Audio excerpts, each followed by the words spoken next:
Yeah.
Hello, everyone. Welcome to our open forum on Information Sharing 2.0. We're very excited to discuss this topic, albeit the last day of the IGF, and I hope that we will have what the open forum is supposed to be, which is an open discussion amongst all of us. So let me first introduce the session very briefly, and our panelists will then have a brief discussion amongst the speakers, and then you are very much invited to discuss with us. My name is Isabel Skierka. I'm the moderator here, and I work at the European School for Management and Technology and have a policy background. So I'll be moderating, and now I'll introduce this open forum. So our session today will discuss Information Sharing 2.0 with a focus on cybersecurity, information sharing, and privacy, and how the two might conflict or can be reconciled. As many of you in the audience probably know, sharing actionable information about vulnerabilities, malware indicators, mitigation measures, and other information really strongly promotes cybersecurity.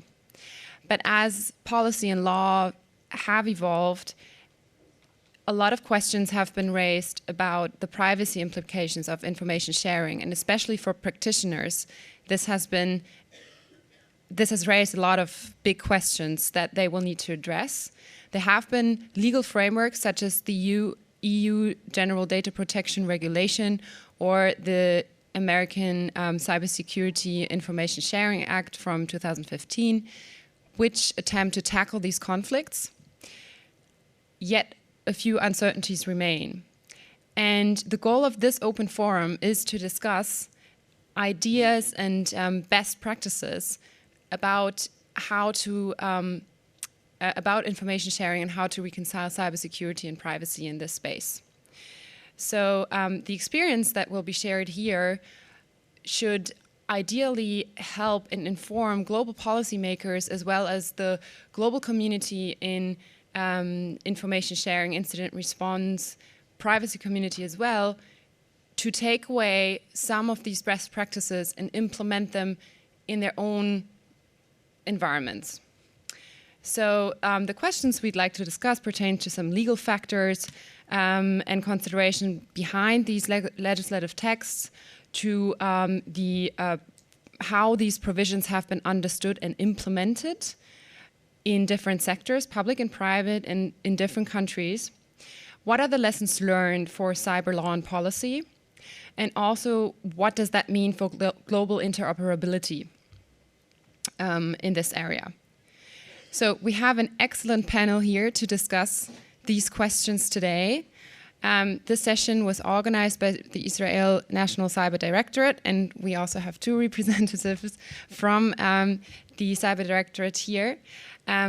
We have Amit Ashkenazi, who's in the middle here. He is the legal advisor of the Israel National Cyber Directorate in the Prime Minister's office. And he is, well, his tasks basically encompass deploying the Directorate's domestic and international legal policy. He has been active in the field for a long time, including also not only security, but also data protection or copyright law, e-government issues. And before, he also held roles, amongst others, at the Ministry of Justice at the Israeli Law Information and Technology Authority. Then we are also joined by Reut Yamen. She also works here on the very right. She also works at the Israeli National Cyber Directorate, and as such, she provides legal advice on issues pertaining to international law and cyber law, and is responsible for the Directorate's international agreements. So we have both this domestic and international perspectives here on the panel. Prior to that, she worked at the Ministry of Foreign Affairs. And here to my very right, we welcome Andrew Cormack. Andrew has been around in the community for a long time already. He joined the UK's National Research Network 20 years ago to run the Computer Emergency Response team there. And for the past 15 years, he has had a wider remit looking at regulatory and security issues relating to the use of networks and data in education. And Andrew has a very interdisciplinary outlook here, knowing a lot both about the technical side of incident response, the practical sides, and also the legal issues that he himself often has to solve. So, and we'll start with Andrew, who will now give us an overview a little bit of these challenges that he has faced and his experience. Thanks, Isabel. Learn to use the technology. I started by thinking what would happen if only bad guys shared, if the law really didn't allow incident response teams, vendors, researchers to share data, which seems to be a perception sometimes. We'd end up with fewer antivirus solutions. We'd end up with no coordinated releases about vulnerabilities, because all of those involve sharing. So your personal devices, whether that's your laptop or your phone or your baby alarm or your security camera or your coffee machine or your child's speaking doll, are all going to be vulnerable. On the internet, anything vulnerable gets compromised very quickly. Typical time's about an hour or two for a vulnerable device.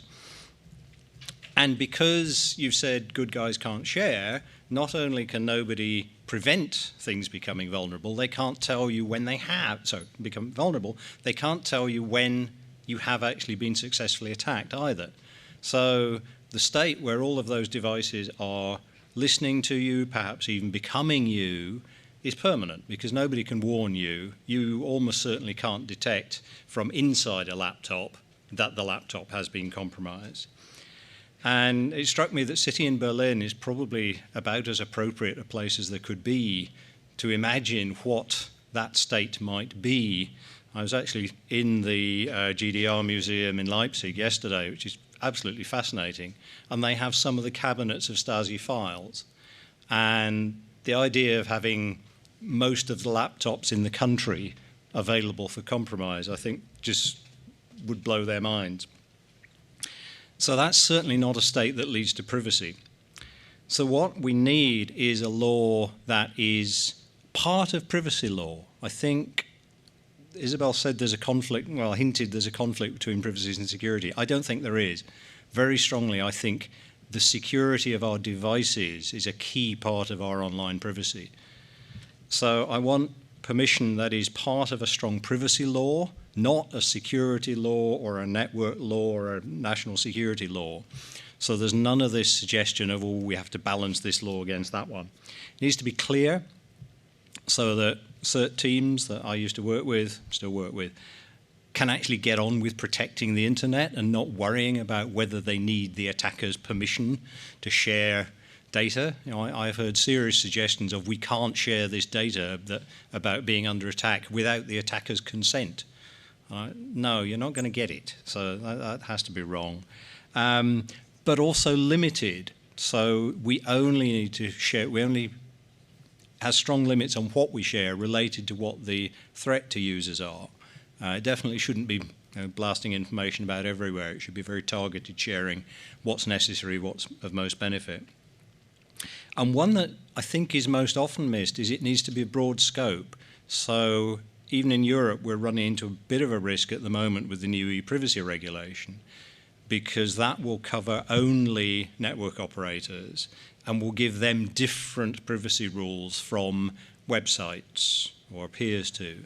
And that creates barriers to sharing, because if I want to share data with you and you can do stuff with that data that I can't, then I'm going to be quite nervous about trying to do that. But in fact, looking at Recital 49 of the GDPR, which we could have up on the screen behind us, but as the theme for this, I think it's pretty close to that requirement spec. I'll leave what we can do better for later, because there are a few things. It's not perfect, but it's pretty good. But ultimately, I think what we have to remember is this point that security people protecting the network, protecting computers, and privacy people are very much on the same side, because both of us need to keep information secure from bad guys, otherwise our main desire isn't met. And what greater privacy breach can there be than having somebody else in control of your laptop or your smart home? And I really hope that we don't get into a position where the law forces us to do that. Thanks. Amit, do you want to weigh in a bit more on the legal context as well? Thank you. So indeed, the way we approach this in the discussion, the evolving discussion between technologists and lawyers, is a need to balance and the need to create a legal framework which gives certainty and allows cyber defenders to do their job. And this is the constant dialogue that we're having. I'd like to share a bit of the mechanics of the legal analysis when we approach these issues. I should state that in Israel, privacy is a constitutional right and also a right. We have a data protection law. We have even been found adequate by the EU. So for sake of clarity, I will use the EU jurisprudence as my reference point.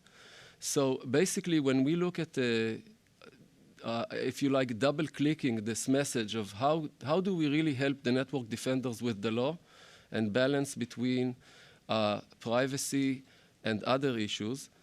First of all, we need to take into account that privacy law and the GDPR itself talks about, on the one hand, protecting individuals, but on the other hand, enabling free movement of data. So we are constantly balancing, and this is a core concept in data protection law since the 1980 OECD privacy principles, the need to enable information flows yet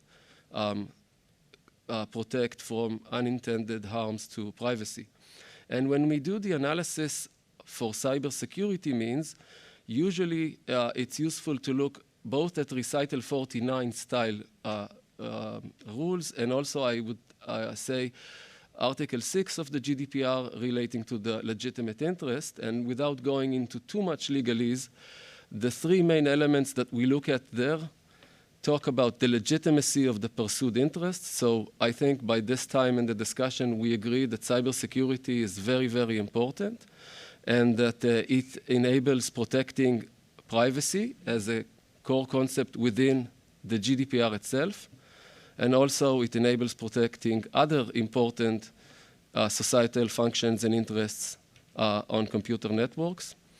And then we need to go to the second test, which is where the dialogue with the technologist is the most fascinating. I'm using a diplomatic word here. The issue of necessity. So the question that we ask ourselves as lawyers giving legal advice to technologists is this the technical measure that will support the mission? And is it completely necessary? For instance, do we need to retain all logs of a specific device in order to understand what's going on and to be able to later, if we have a breach, God forbid, replay the security cameras, which the log files are the example of. And finally, the things that lawyers need to do is the balancing act. So we need to look at the context of what we're doing and what are the risks to privacy of the intended technical operation, and is it, if you like, net positive? In this area, there is another interesting interplay between cybersecurity and privacy, because one of the factors that we take in is the mitigation strategies, which is actually how we can reduce the risk to privacy that we have identified. And in this sense, we take cybersecurity thinking and, if you like, turn it against itself, using cybersecurity measures to audit ourselves, to make sure that people are only accessing what they need, using automation and other technical measures basically borrowed from cybersecurity itself to protect privacy within this discussion. And the final thing that I've seen in this discussion, both with private sector lawyers in Israel and corporate counsel and other government bodies, is the need to have a better understanding of the different elements of this analysis so that we can have a more informed discussion which goes from the high-level principles which we all agree upon to pragmatic solutions. And this ultimately, I think, supports the defenders and reduces the risk to them and their activity, and it allows their stakeholders, managers, in-house counsel, others, to be more supportive of the mission. Okay, thank you. I mean, we'll continue with Reut right away for the international perspective and how that can be inform the debate internationally. Thank you, Isabel. So hello, everybody. I would like to share with you a pragmatic point of view based on my discussions with legal advisors to CERT and to cybersecurity authorities from across the world when we try to come up with the EDUCATE framework for this cross-border cooperation. And when we do that, the question is that we are facing with is what productive cooperation and cross-border collaboration might look like. And very soon the discussion turns to the question of how to create a common basic ground for sharing of information. Just as Andrew said, when you understand that in the other side you have basic common ground that enables you to trust the other side, it makes the sharing of information much more convenient and comfortable. So it then that we realize that we are basically facing similar dilemmas, but we're subject to different legal framework and different domestic laws. And as you're probably well aware, legal mechanism, regular legal mechanisms such as legal aid that are supposed to try and deal with it at transformation of information aren't effective when it comes to cybersecurity. So as a result, we do understand that we have a different role as legal advisors in this area. And we often see ourselves more as the backseat lawyers. We understand that we need to lower the walls and build the bridges between the tech community and the government by creating common language that will enable us this transformation of information. And I think that Recital 49 is a good start for developing domestic rules that would be interpreted and implemented in similar ways among states, and by that it might create the trust and confidence that needed in order for us to enable this sharing of information. And this, of course, promotes cybersecurity and serve privacy. Thank you. Okay, thank you so much. I would like to ask one of you, just before we start the open discussion, it still sounded quite easy from what you described. It sounded like, oh, you know, everything kind of, it's clear that information security and privacy are obviously related, and information sharing works well. We'll respect privacy, right? And we have Recital 49 of the GDPR, which, by the way, basically says that, of course, you should respect data protection rules, but since information sharing of threat information is so important, there are exemptions in this field. So, well, just to, maybe you can read it out or something again, but I would like to ask you, like, where are the actual conflicts, and like, what should we practically do here? I think this was still a bit academic in the discussion. Thank you.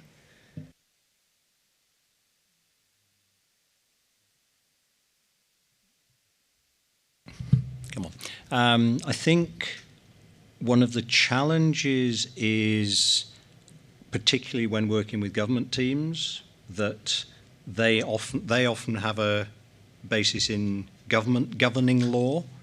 So there can be a barrier there, either legal or in perception, because quite a lot of national CSIRTs now sit as part of the National Security Agency. And that's a slightly worrying look to those of us outside. And in that position, you have to be really strong in presenting, we are a CERT, we are not part of the security agency. I think there is still huge misunderstanding, and in fact, ignorance of Recital 49. I think a lot of people don't know it's there. Yeah, can you maybe just summarize it again? Yeah, Recital 49.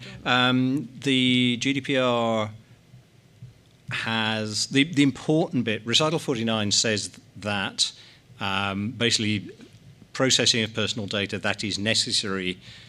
This is horrible. It's going to open it up to check I got it right. Processing of personal data that is necessary in order to protect the security of networks and data may be a legitimate interest of a very wide range of entities. And the interesting words there are legitimate interest, because that's actually a technical term in legal sense, which takes you to one of the Article 6 justifications for processing data that Amit mentioned. And in fact, it's Article 6.1f, and it is the most protected form of processing personal data, because it's in Article 6, so 6.1f, you have to say this is necessary. So you have to say what I'm doing, the information sharing I'm doing, is the least intrusive way there is to achieve this function. Purpose is legitimate, which I think Recital 49 crosses off.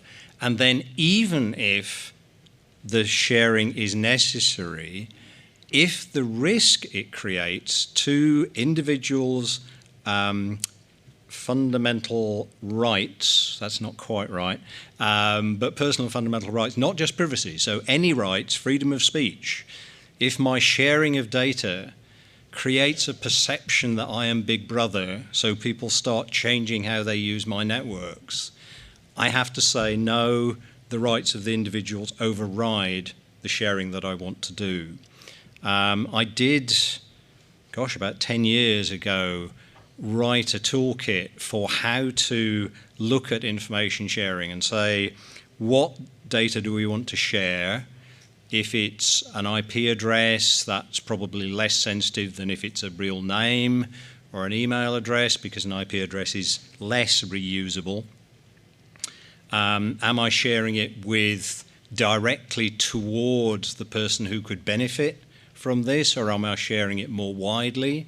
So the risk there is a bit higher if I'm sharing it more widely. Am I sharing it within a community that has agreement either through shared laws or a self-appointed agreement on how it will process data, how it will use data, only use data for the purposes of protecting systems and networks and not offensively. Again, sometimes working with government, it's a bit tricky as to if I share this information, if I share a vulnerability with you, and several governments are now being really good about this and publishing the terms on which they will use knowledge of a vulnerability either to fix the vulnerability or they might keep it in reserve in case they want to hack another nation's systems.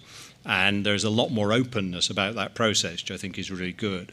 But working with government certs, that's always a slight extra risk factor. Mm-hmm. So I think using that kind of analysis. The other tool we've used, Amit mentioned turning security tools against themselves, is we've actually turned the full legal tool. So we've done a data protection impact assessment for our Security Operations Centre for a network that has 18 million people on it, all universities, colleges, most schools in the UK. So we can see an awful lot of data if we want, if we need. And we've done a DPIA, and that is public and has been shared with information commissioners and the European Commission, and you're very welcome to read it. And that came out as, yes, you are. We tweaked a couple of things about what we were doing, but it was a really good learning experience. Well, that's a very good takeaway, I think, as well, that we might come back to. Would you like to say something as well? Yeah. I take your criticism that this is somewhat academic in the sense that we're having this discussion between people that have invested a lot of time to understand what the real issues are. And this is part of the divide between technologists and lawyers that we've seen for a long time, right? The technologists usually don't want the lawyers to meddle in their affairs. And what we are trying to do is reduce the tension and look at areas where there are less heavy-duty issues that we deal with. In this context, one concept I want to add is the issue of accountability that we have now as a core part of data protection regulations, which requires anyone doing these types of procedures with information having processes in place to make sure that he's doing it in a proper manner. And this serves as a framework to analyze these issues. Data protection in general is a complex issue because it involves values and context and societies. What we are trying to do here is bring this type of analysis to show that some of these elements are less controversial and maybe easier to grasp, so as to make them more accessible both to technologists and to lawyers, and in that manner maybe enabling or stopping negative results, which we have seen sometimes, whereas either technologists don't ask the lawyers and do things which we like less, or they don't ask the lawyers and don't do anything because they're afraid of the law. So this is something that is useful in this type of conversation. Okay, one last quick intervention before we open up the Very quick one for both sides. Don't expect yes/no answers in this field. As with everything else, this is about risk management. You are relaxed about risk management when it comes to managing computers, using computers. Don't insist on, is this compliant or not? Because the answer will almost certainly be, it is not known. We can give you an estimate of how likely you are to get into trouble on both sides. But one of the things that I found really my technical colleagues struggled and still struggle with is that they come to me and say, can I do this? Expecting me to say yes or no. And I come back with what I call a convincing story. So if anybody asks, this is why I think, and this I think is part of the accountability that Amit mentioned. Now, we have thought about this, we have looked at what we're doing, this is how we would justify it. And that, to me, is a much better thing to provide data subjects with than a statement of we're compliant. Look at compliant with ISO, various ISO standards, and work out just how reassuring those are. I think claim that my convincing stories are more reassuring to users than that. So. Yeah, thanks so much for that practical insight. Also, by the end, no yes and no answers. I'd like to open up the floor to everyone to please come forward if you have anything to contribute or questions, arguments to make, please. In the meantime, you are still free to contribute something while people walk up to the mic.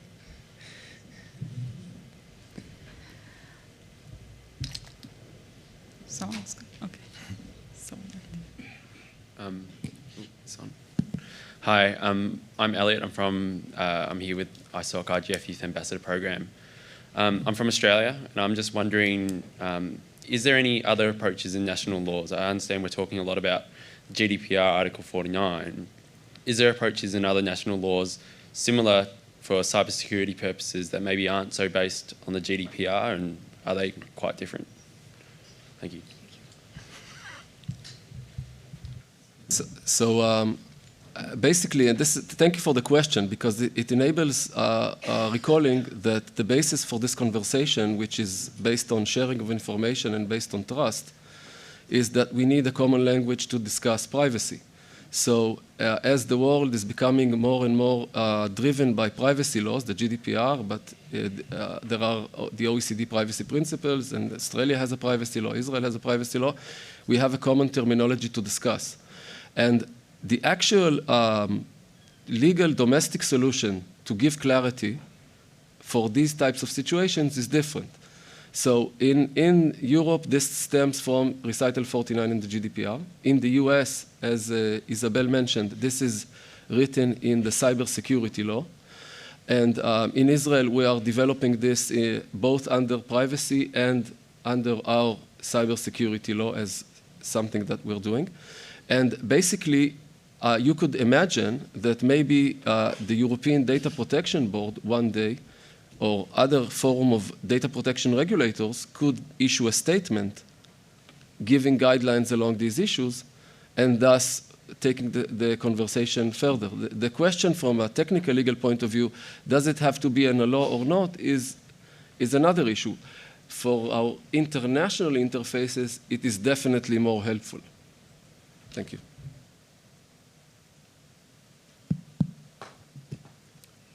Hello, I'm Mark from Microsoft. I'm in the Privacy and Regulatory Affairs group, and I'd like to talk about certainty and risk management. So as an example, you're probably aware of the WHOIS identifiers in the domain name system.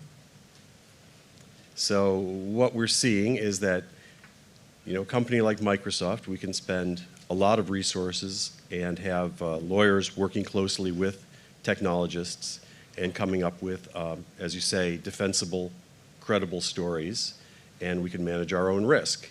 And our level of confidence is, at this time, fairly high that the things that we believe we should do are things that can lawfully be done. In the ICANN environment, in the domain name system environment, the actual data controllers of the WHOIS data, they are not in a similar situation. They are smaller companies, they have less exposure to data processing law in general. They are certainly not applying as many resources to GDPR as we are. And when we share our interpretations with them, their reaction usually comes in two forms. Civil society says, well, Microsoft obviously has some sort of an agenda, and therefore we should disregard their inputs. And the data controllers say, well, I can't really verify your claims because I have fewer resources, and if you're wrong, you could withstand the fines and the defenses, whereas we could not. And I think we've seen this with the Ministry of Justice in the Netherlands, who asked us to review the way we did data processing in Office 365. So we handed over our DPIA, we worked with them for several months, and then they came to the conclusion that, that we were reliable and they should be our customer again. So back to, I'm sorry, that was a long preamble to the actual question.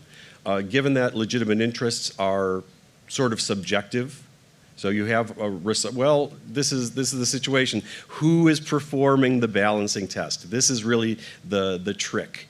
And I've seen some advice, not our advice, that really comes down to, you know, if you're comfortable with this, then it is probably lawful like this. And what I'm seeing is that given, based on the comfort level of the various data controllers, the responses can be very, very different to the point where the whole access regime is now completely unpredictable.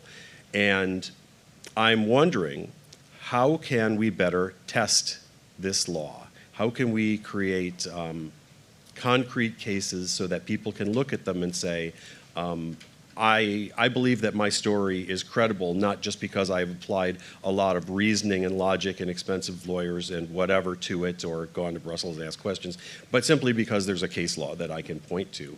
How do you think we can move forward that situation so that people can have more confidence? Thank you. I fear the case law ship has sailed, because ICANN has already sued one of its own registrars and has lost on that. So there is actually case law pointing the other way. The problem with Whois data is that ICANN has not taken the very strong hints over 15 years from the from the Article 29 Working Party and the European Data Protection Board that they should split the security function from the intellectual property rights function. And there is a pretty easy and obvious case, again, based on legitimate interest in security in Recital 49, the fact that the EDPB has now said, if you don't have a monitoring function and the reason for you not reporting a breach was that you didn't have a monitoring function that was able to detect the breach, that can be an additional fine. I mean, how strong a vote in favour can you want? That's such a long sentence, I've forgotten where it was going. But I think there's a really strong case for, yes, I know. The security side, I think, should be a no-brainer. I have written an analysis of, I think, is it actually called the Berlin Group? Are we circling back around here again of the data protection regulators? It is. Okay, this city has a lot going on. The Berlin Group wrote a paper on their problems with Whois data. And I wrote a response to that for incident response. Not for law enforcement, not for rights holders. They can get their own responses.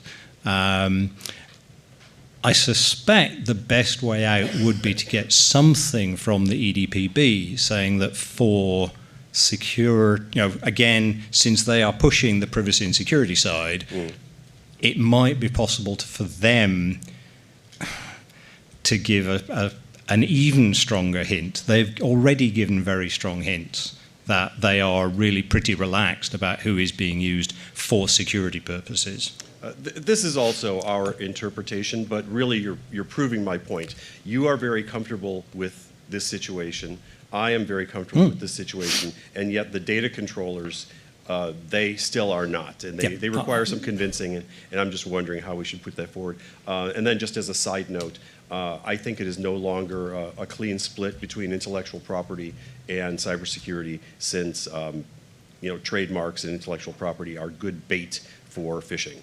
And so we find that very, very often our trademarks are being used in phishing scams. And so there is a certain amount of overlap which is clouding the water. Again, people saying Microsoft has their own agenda. I'd use the phrase shooting yourself in the foot if you do that. Stick to the we need Whois data to be able to track down the history of registrations. Show them.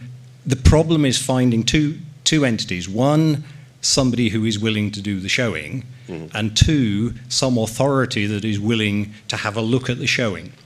And ICANN, unfortunately, has rather taken out an awful lot of the options for those. And I don't have a lot of confidence we're going to get this sorted anytime soon. I think, the problem has been being, well, not just the problem and the solutions that the regulators have been offering has been being ignored for 15 years while we went further and further down the wrong path. And maybe it'll take 15 years to get back to the right path again. But looking at some of the stuff that academics and increasingly some of the more advanced response teams are doing with WHOIS data, with DNS data, it's becoming among the best sources. I used to say flow data was the best sources for finding bad stuff.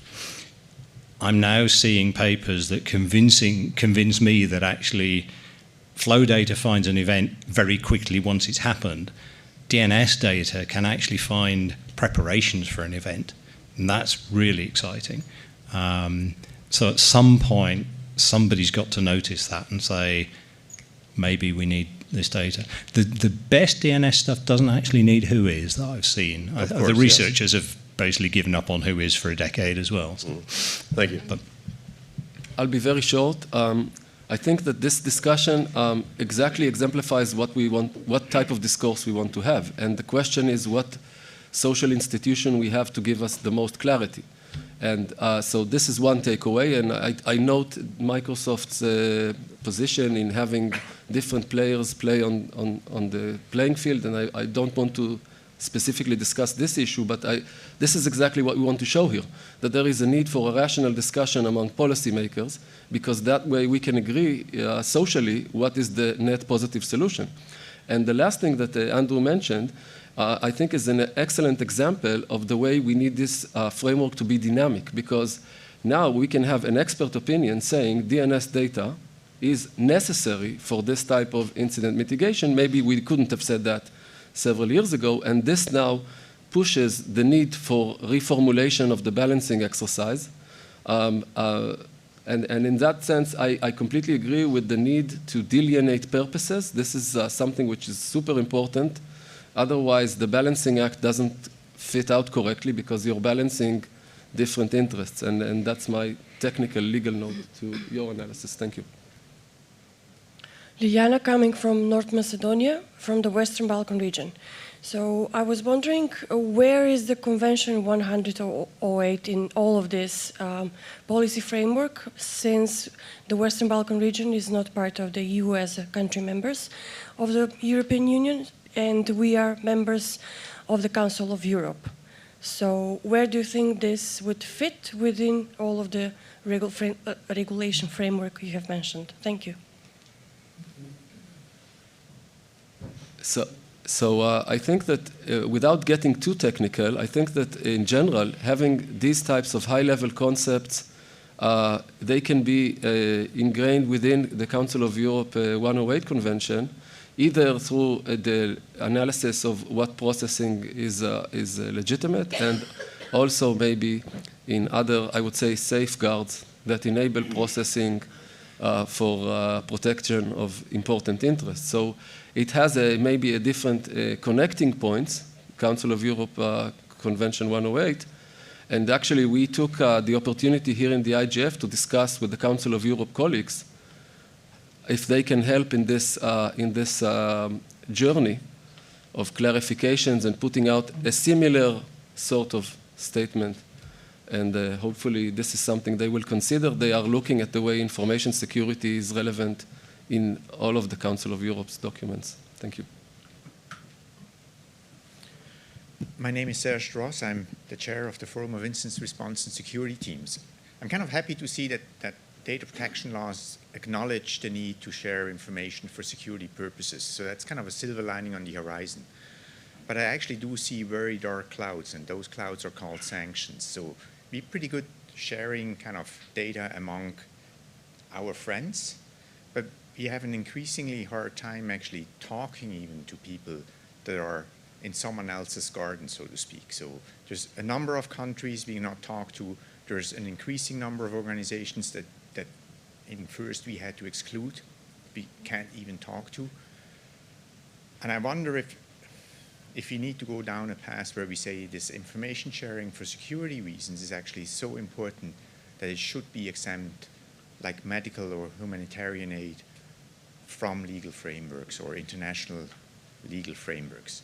I'm exaggerating, I'm not a lawyer, but I'd like to hear your opinion on that.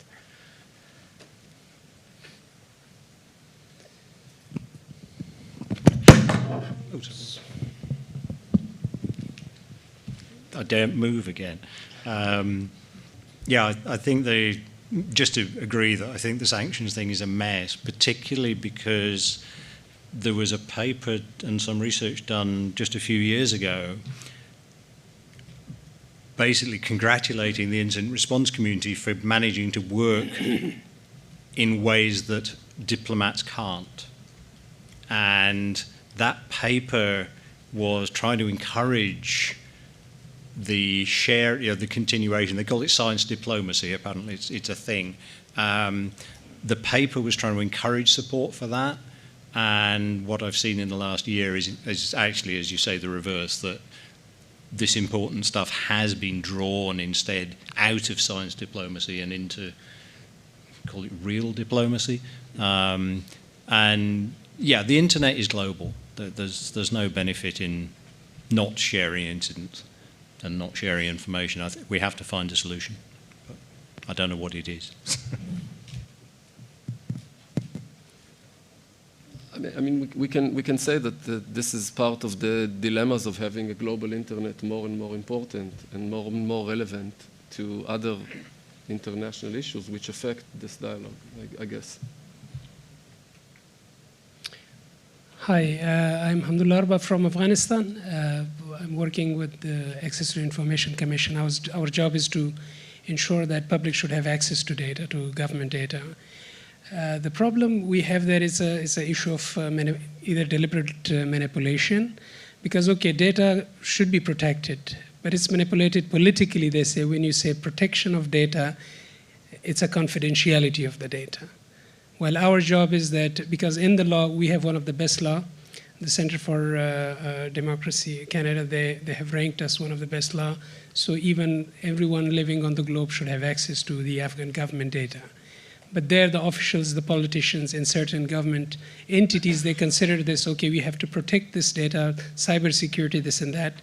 They do not share it with the public. And then it becomes a big challenge for us to push them to share it with the public, because everyone should have, it's a human right. Just a comment, thank you.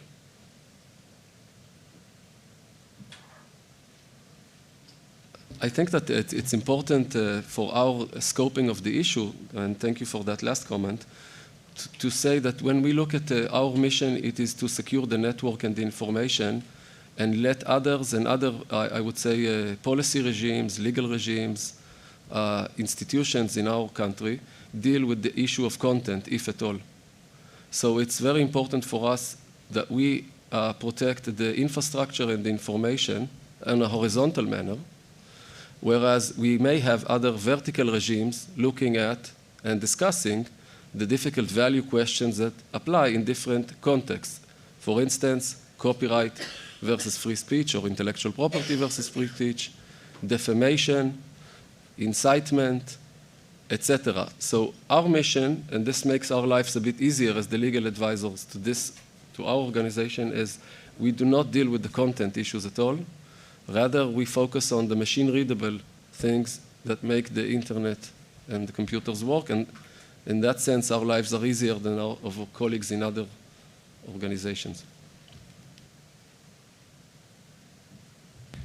Quick observation, I think Europe has just set up that problem, because in addition to the GDPR, there is a very new, I think it's a regulation on the free flow of data, which is supposed to be very much your issue of having access to government data. And the definition of the border between personal data and non-personal data in that is very unclear. So I think we are running rapidly into that problem, that somebody will have to sit down and say, actually, at what point does something become personal data and therefore covered by the GDPR type regime where, yes, confidentiality and strong controls apply, as against the open government regime. The other area I'm hitting it personally is because I work for a research network.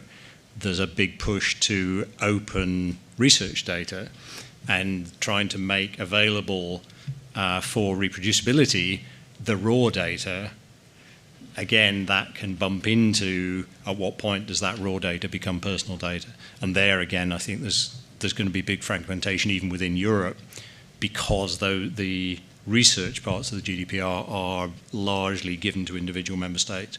So I agree with you, there's a problem. I think a lot of countries and regions are going to be needing to look at it soon.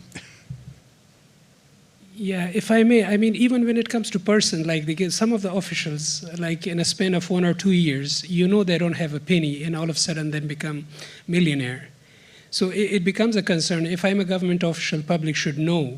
It's their right to know. And then know in a community that he had nothing and all of a sudden he became rich. So some of the data, even if it's personal, but that personal is defined in the law that he's a government official. And when it becomes a government official, data should be shared. So, and it's an issue of corruption within the government entities. That's why they manipulate this protection of data as confidentiality. When you say you protect in our organization certain data, even in security, according to our law, there are certain things that cannot be shared, movement of soldiers, etc. But what you procure for the soldiers, that should be disclosed, and there should be a proactive disclosure so people know what they're doing it. That's a concern there. Thank you. Yeah, but again, there are big differences. There's a cultural thing that in the Nordic countries, I think it's the tax that public officials pay is regarded as public. I'm getting a couple of nods. Even salaries sometimes, okay. Whereas in the UK, what your salary is no way am I going to disclose that. So even in countries that we think are very, we regard as very similar, well, I do, despite our recent issues. It's a very big cultural difference as to how pay for job is considered. And we had a big scandal over expenses for members of parliament several years ago, which some people are now tracing distrust in politics right back to. Thank you. I think that was another fascinating point. I think there's also some discussions about this topic at the IGF. I believe there's a dynamic coalition, so maybe on publicness, because that might relate a little bit to what you just pointed to. Since we don't have that much time left, I would like to move the debate back a little bit to the core question of our discussion, which pertains very much to the sharing of information, security information, threat intelligence, and so on. I think we've made some progress here in the discussion, talking about certain approaches that we might take to move this issue forward, to find some agreement beyond the European Union framework or the US's framework. We've talked about the Council of Europe and that you already had discussions with them. So I would like to ask you again, like in a final round, and also all participants here in the room, what would be your concrete suggestions, maybe steps forward, both practically, but also on the conceptual level, like the legal level, technical level? So I think that we need to embrace the uncertainty that we're seeing. There was a great report discussed this week in the IGF by the Internet and Jurisdiction team that talks about cross-border legal challenges on the Internet as one of the next big things that will affect us. And in this area, this may be too dangerous to our cooperation in cybersecurity. So we need to embrace the differences and continue this dialogue where it's a domestic dialogue between security experts and lawyers. and it needs to have connecting points internationally. So this was the point of having this discussion here, because we hope to show that when you analyze the question according to recognized principles, you can reach rational solutions which can support cyber defenders. So I would suggest to countries that are developing their data protection or cybersecurity legislation to embrace this issue and look at the global best practices and try to make their laws interoperable. They don't have to reach the same value solution that maybe the EU has had, or that Israel is going, or the US, because this is local. But if there's a common denominator between jurisdictions, then this is a useful thing for a cooperation. And I note very seriously the question from the audience coming from Microsoft about the level of legal certainty and how we should get it, which institution is the best to do that. And this is something which is also country-specific. Doing law and technology for a long time, I think that the law should be more open-ended and there should be institutions that can dynamically interpret it. But I take into account that someone, as Microsoft noted, may think that this is subjective. And so this is a challenge we need to deal with. So this is what I suggest. Thank you.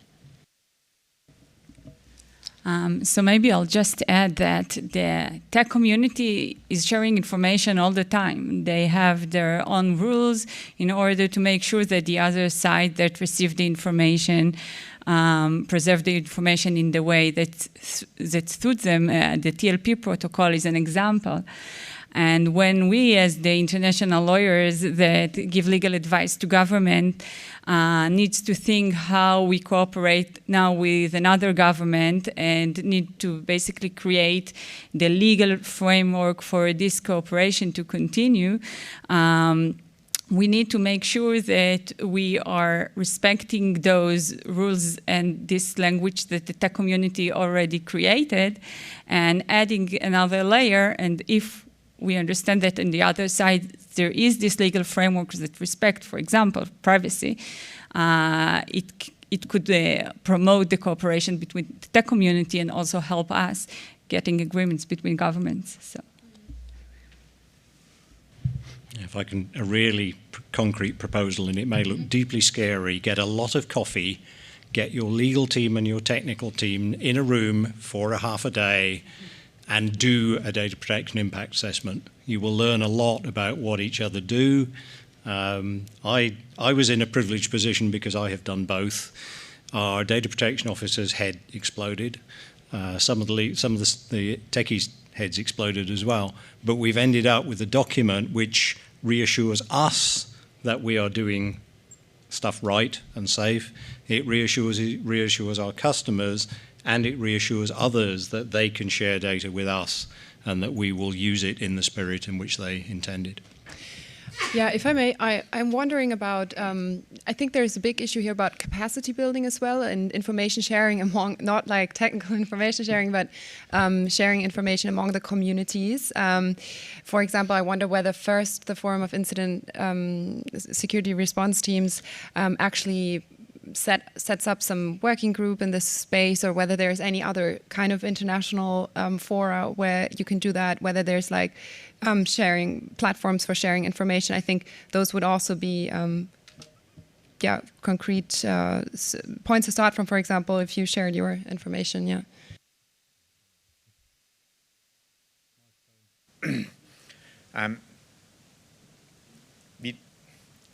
Our legal advisor is actually sitting on a panel, so he doesn't really know he's the official legal advisor, but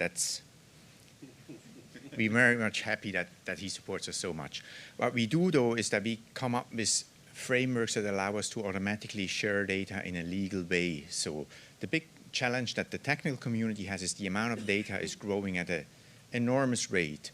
And we're pretty good in sharing person to person, but that doesn't scale. So we actually have a special interest group that works on the standards that allows machines to share information with appropriate sharing rights and all of this stuff implemented. And having said that, I do feel that the tech community needs to reach out more to the policymaker community, to the legal community. That a lot of the members of the tech community are very reluctant to talk to anyone that speaks a different language, and that is a challenge we're working on. Okay, thank you so much. Does any one of you want to have a last word or about this? So I think what we have a few seconds left. The one thing I would take away also. Yeah. Okay, really fast, please.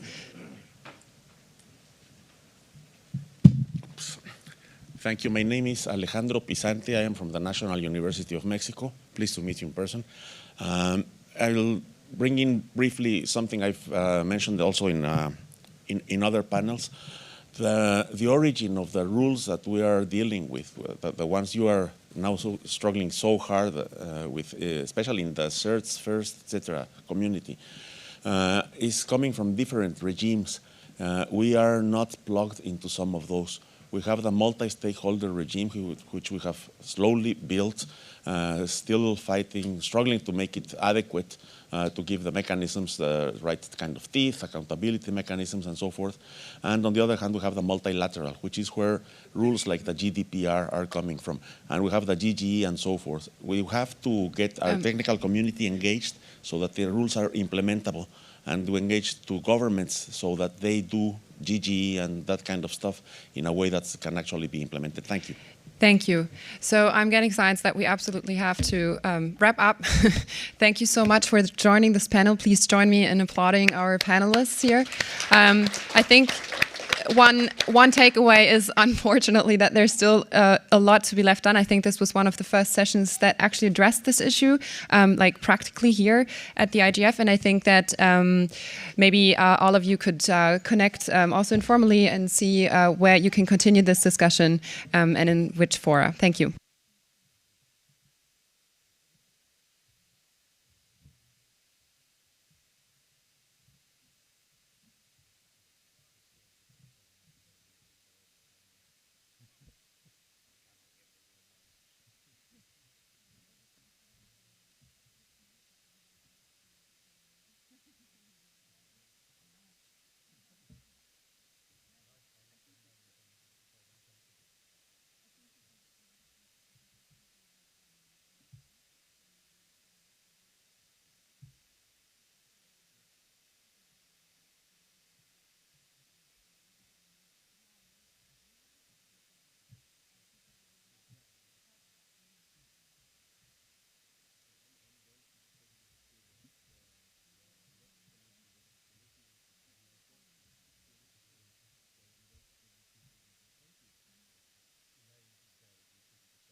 Yeah, not that, no, I will not ask people to move.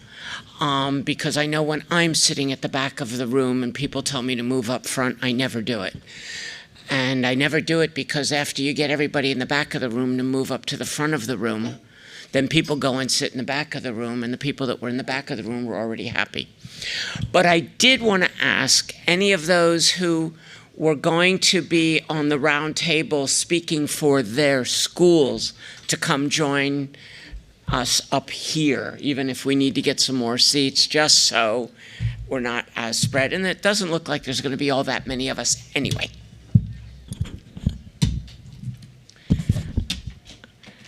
And it looks like we already started, even though I hadn't really started yet, but that's okay.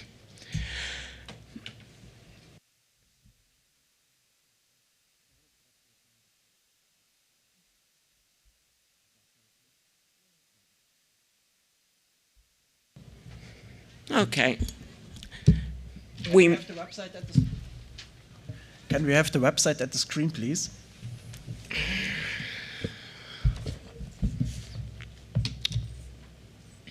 Thank you.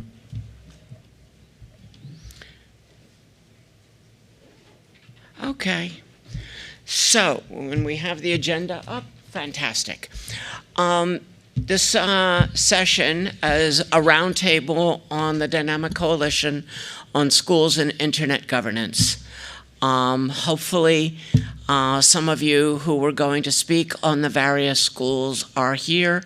Otherwise, we really might have a very short session. But in any case, the agenda we've got is, first there was going to be a roundtable of self-introductions, so I guess we'll just go through it and get people to introduce. Then basically, oh, I see this is the old agenda, but anyhow, then basically a little bit about what the Dynamic Coalition is all about, what we're trying to do, where we're trying to go with it. Then look at the work that's been done this year, basically a quick review of what we've done and the document that's being worked on. And then talk about, and then look a little bit at the screen, at the website that's been built and how we go on it.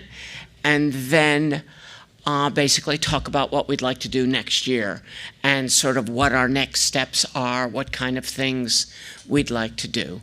So as I said, I'm Avri Doria. I'm not the lead of this group. I'm that's Sandra Hoffenrichter, and but she unfortunately, or fortunately rather, is in a main session at this point. And thus it fell to me to be the one doing this one. And she has asked that we start with a sort of, she likes to call it a tour de table, or a going around and introducing ourselves. And what I'm especially interested, though, is having those of you that are either managers of schools, teachers of schools, someone who's designing a new school, someone, etc. Basically, tell us a little bit about your involvement with the whole notion of schools and internet governance.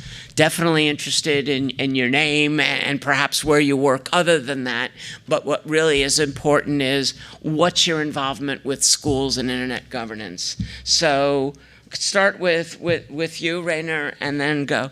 Yeah. Hello, my name is Rainer Rodewald. I'm with the summer school on internet governance that is held in Germany. It's now exists for, I think, 14 or 15 years. I'm with the school for 3 years, and I'm more or less the digital facilitator for the school. Hi, I'm Koliwe Majama. I am with the African School on Internet Governance. So my attachment first, I'm alumni of the 2016 school. So the African School has had 7 editions. I attended the 2016 one, but I've organized the school from 2017 to date.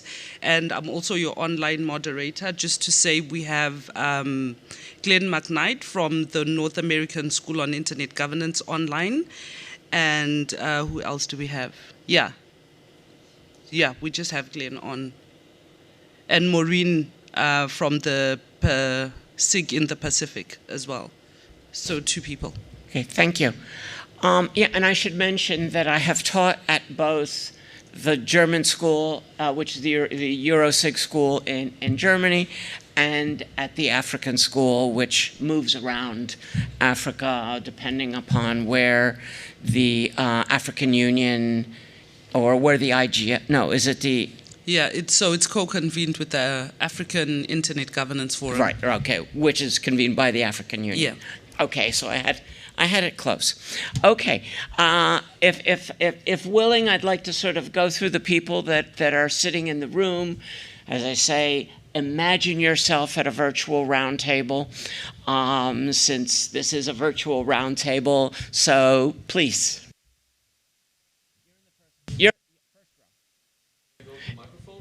Oh yeah, that's right. You guys don't have microphone. No, why don't I just walk around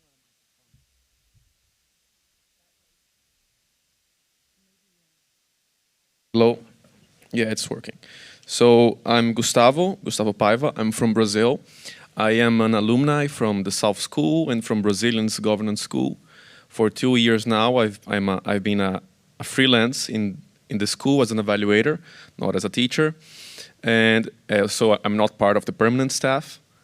And I am looking into establishing some kind of seminar in my local context, in my local community, to go around the technical institutes to engage students from a technical background.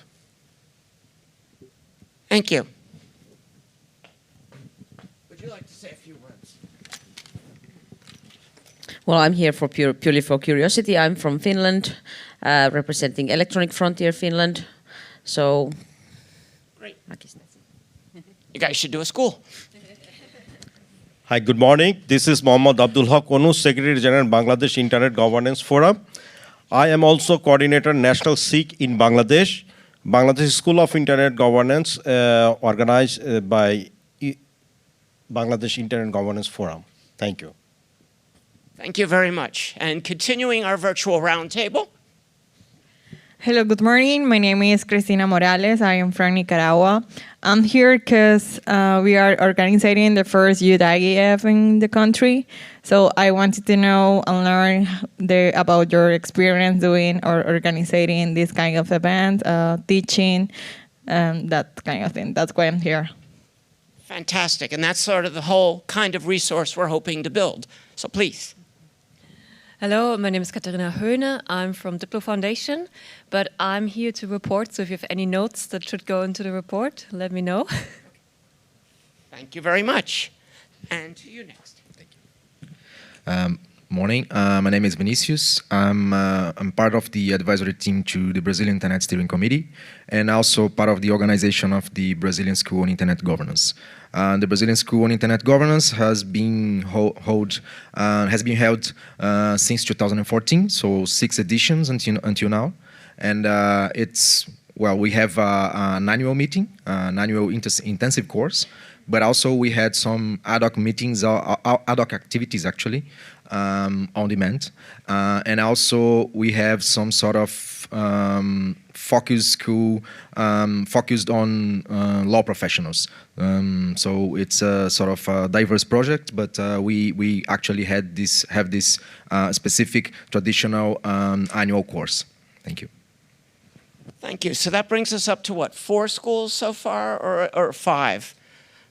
There was a possible school and a possible school, so it's like, I think there's 4 schools already. Already we are passing 3 schools. We had 1, 2, 3, 4. And online, the North American. And online, the North American. So Yeah. we're at 5 schools in the room, and I wanted to check. I wanted to keep count of that because sort of what I hoped to have was all the schools at least around the table. So 5 schools already, which is already a good, it's already a handful. Thank you. I'm Annette Esterhuizen. I'm together with Koliwe, organized the African School on Internet Governance. I'm also an advisor to the South African National School of Internet Governance. and I participate with great pleasure and honor in the European School of Internet Governance from time to time. I'm also interested in being here because I'm actually writing a report for the IGF Secretariat on the IGF's role in capacity development. So I'm hoping to learn from today, not just about the schools, but also about how you feel the IGF can be more effective as a partner or platform for capacity development. Thank you. So now that's 6 schools. Hello, I'm Alejandra Prieto from the Internet Society, and I actually have 2 hats here because I was a participant in the European Summer Intergovernmental School with all these amazing speakers that we can have here. And I am now a co-organizer of the first winter school on Internet governance in Bucharest. It will be in December, so in 2 weeks.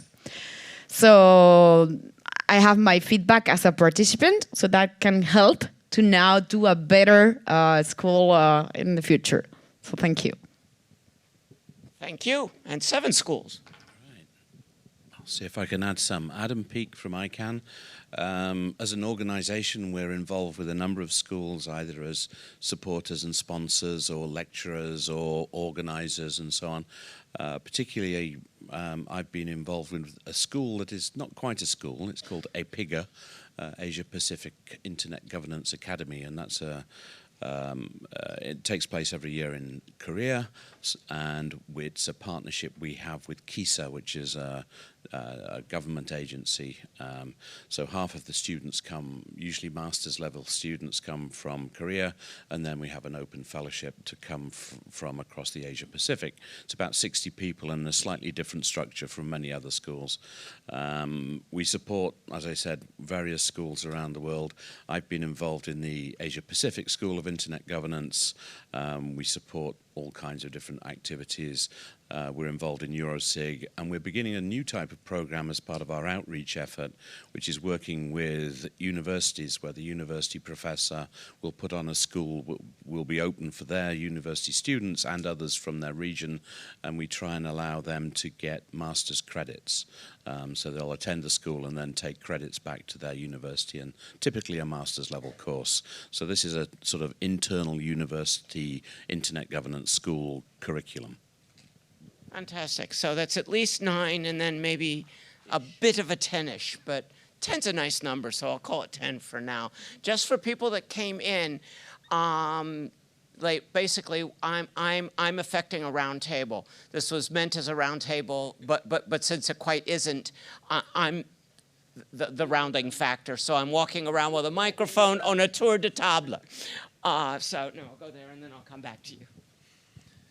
Good morning, everybody. My name is Joseph Chiho. I am from Namibia. I'm from ISOC, Namibia, and I'm a curious youth and just want to find out more about the School of Internet Governance. Thank you very much. So I know we're going to get another school here. Yeah, thank you very much. My name is Mary Udoma. I'm from Nigeria, and I drive the West African School of Internet Governance, which we started in 2018 in Burkina Faso, and we have done the second one in the Gambia for 2019, and we started the Nigerian School of Internet Governance this year in Lagos, Nigeria. Why I'm here is that I want to learn from others, and also need to see how others have survived, because we have a survival issue. Sustainability of the school. And since I'm talking to a board member of ICANN, we are hoping that ICANN would actually give greater support to us to be able to continue. We believe that when we do this school, yes, we believe that when we train these young people, build the capacity, they'll be able to continue with the discussion and the IGF beyond us that will be retiring. So this is why I'm here, and I also want to say that I'm happy that other schools are here so that we can exchange ideas. So I want to be a member of the DC. Thank you. So that brought us to, you added 2 schools, correct? Yeah. So that brought us to 12. Thank you. Hi, I'm Dustin Loop. I am chairing the North American School on Internet Governance for 2020. It'll be the third year, and it kind of moves around on a rotating basis where not only it rotates locations, but kind of rotates chairs and leadership structures. I've participated in schools and spoken at them, but never organized one, so I guess that's what I'm hoping to get out of today. I don't get to add another school for you because we already added it with Glenn earlier, but so we're still at 12. What I'm doing is a tour de table on a virtual roundtable. So since you came in and I'm already past you, I'll come to you and basically introduce yourself and any involvement you might have with a school in internet governance. And I'm counting the new schools that we've mentioned, and we're up to 12. Hello, my name is Muriel Apini. I'm from Benin, and I'm in charge of Internet School of Governance in Benin. So it's my first time here, and I want to, no, I'm from Benin, not Berlin. Benin. In West Africa. Yeah. So B-E-N, no, yeah, I-N. This is so I'm here to learn and see how I can gain a new experience and even more share mine. Thank you. Thank you, thank you. And yes, you guys were next. Yeah. Good morning to everybody. My name is Ilona Stadnik. I'm from Russia. I'm collaborating with our CCTLD authority.ru, and actually we still have no internet governance school, but we are planning to make it this summer, so we are in the same boat with you guys. So keep updated. We will post it always in the mailing lists. Thank you. Hi, everybody. I'm Alessia Sposini. I'm from Italy, and I don't have any internet governance school. So okay, I'm sorry. Welcome. No need to be sorry. We can't all. I'm coming through.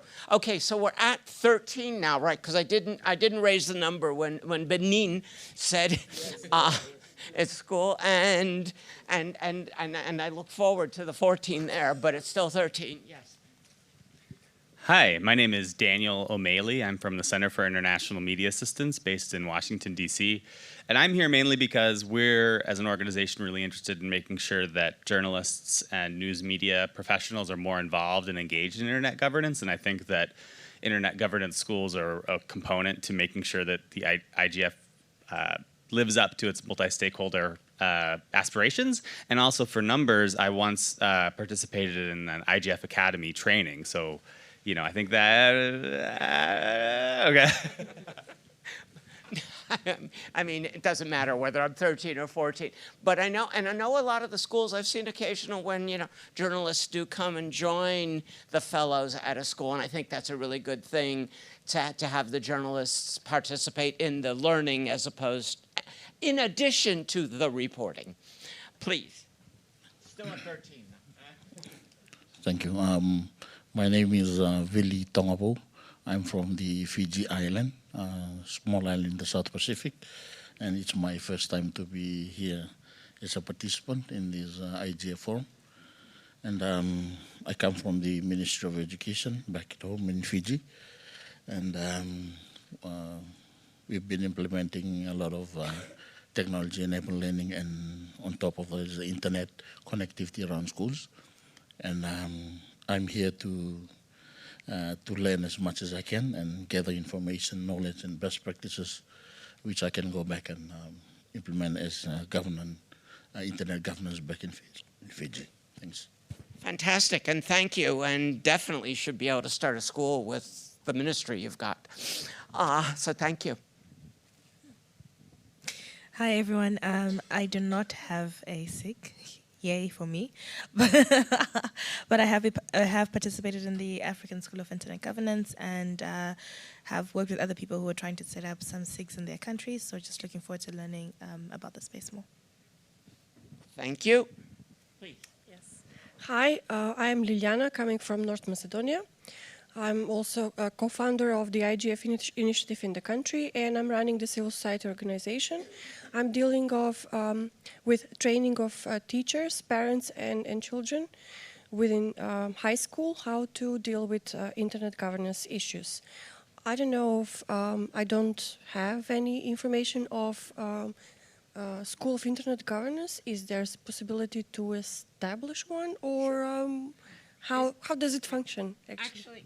It's interesting because we'll get to it, because part of the document we've been working on, and we'll talk about it a little bit more later, a taxonomy, and we've been talking about schools, but one of the varieties we've talked about, and you're the second one that hits, is sort of a program within another school. So people that are doing, you know, working with universities or high schools or whatever could indeed establish something that perhaps it's not quite a school, but it's a program. And yeah, the information we have should hopefully work for that. And sorry. Hi, my name is Tico. I am now with the German government's Federal Office of Information Security, but here in my private capacity.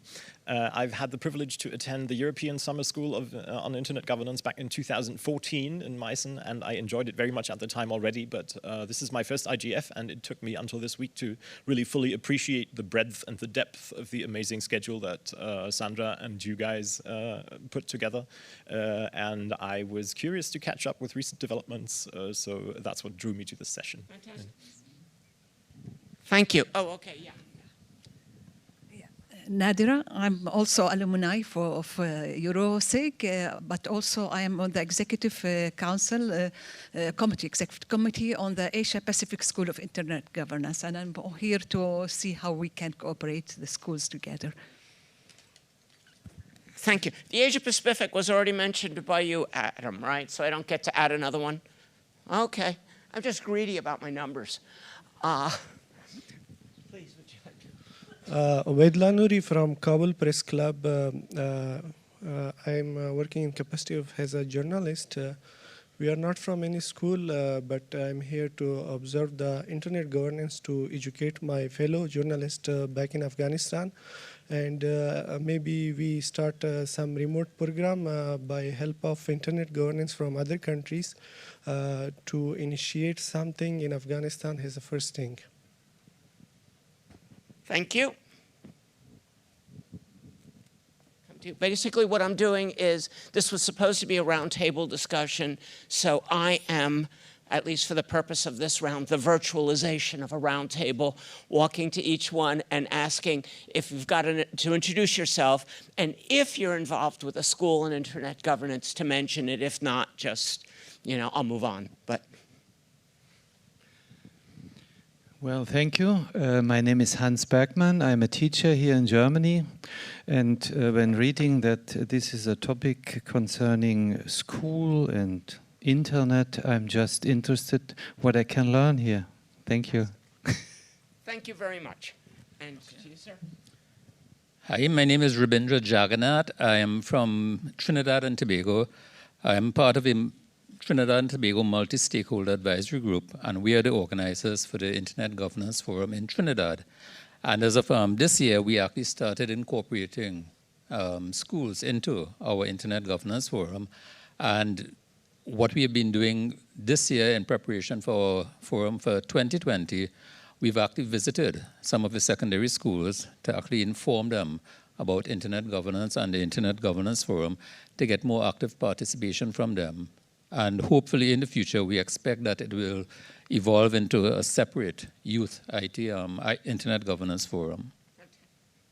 Fantastic, thank you. So I think that brings me to 14, right? Or did I lose count somewhere along the line? Would you like? Oh, sorry, yes, here's the mic. Hello, everyone. My name is Sipan. I'm from Armenia. Our organization has a center where people with blindness, also children with blindness, study how to use internet and how to use computer with screen readers. Those are special programs through which blind people use the internet and a computer. Thank you. Thank you very much. And last person on my virtual roundtable. Hi, so my name is Gala. I work for the Free Software Foundation Europe.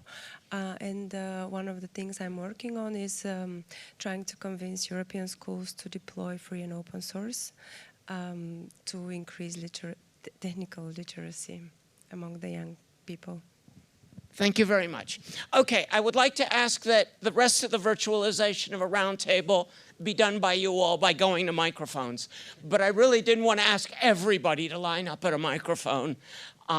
Did I miss you? Yes, I just walked in. I thought I did. So this is part of my virtual roundtable. Okay. And if you're involved with the school, please say. Yes, I'm Diana van der Stelt from the Maxime Jansa IT Solutions Foundation in Accra, Ghana. And we deploy integrated learning transformation programs in schools all over the country, where we introduce ICT labs, internet, and so on. So I'm very interested in the discussion here today, like how to go about. A lot of the schools in Africa are still not online, but that's the next step. So that's where we're going to service. Okay, thank you. So in addition to the 14 schools we've basically got at least 3 or 4 different schools that could add internet governance programs or courses or something along the way. So it's a good start. And I'll put this back and go sit up there.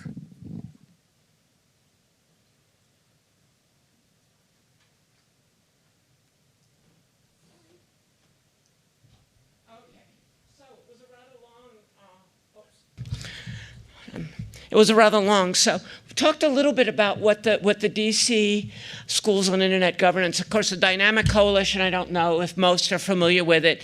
This is sort of supposed to be a coalition of people that are actively working on something.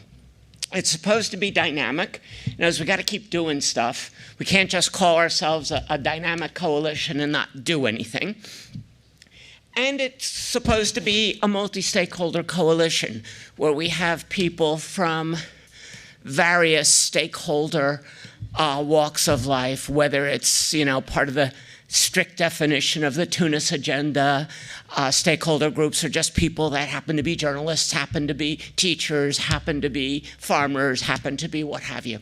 So basically that's what we are. What we're trying to do is not in any sense determine what is or is not a school. And in fact, in our first effort is to build a taxonomy. What we're trying to collect is sort of, what are the varieties of things that people are doing and they're calling schools, or the variety of things that people are doing to create an educational opportunity. So that's one part of it. The other part was of this taxonomy, which, by the way, you'll notice that when we get to it, we call it 0.7. We do not call it 1 yet, because while we've worked on it for a year, there's still more to go before we could call it complete.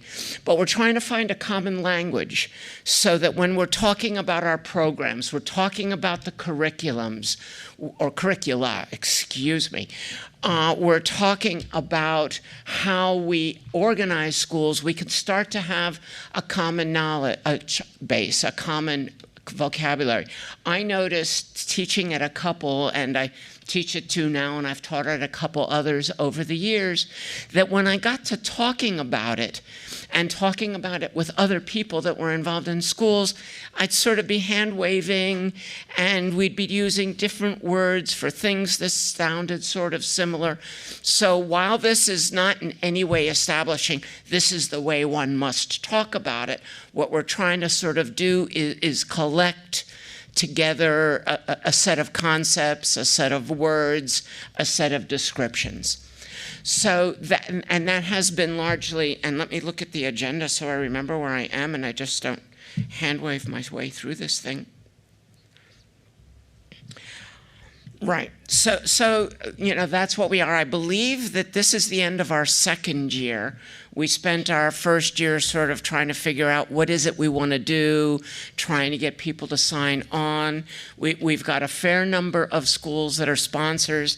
Might be good to go to the page that shows our sponsors and stuff. Do you have that there, the members? That's on the wiki, okay.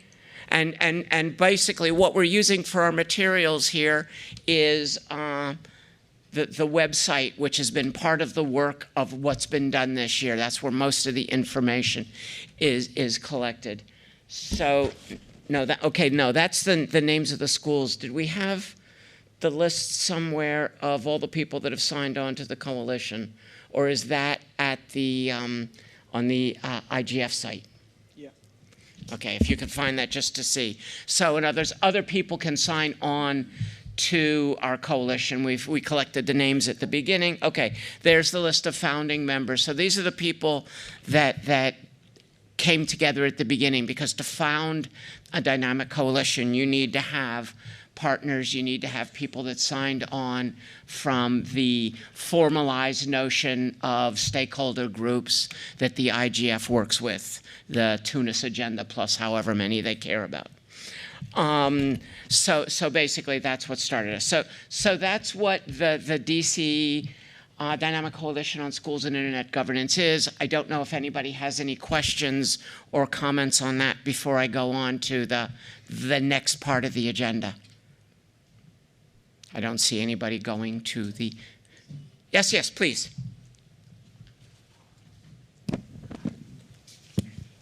Okay, my name again is Mary Uduma from Nigeria. It looks to me that the DC is spread across the stakeholder groups of the IGF.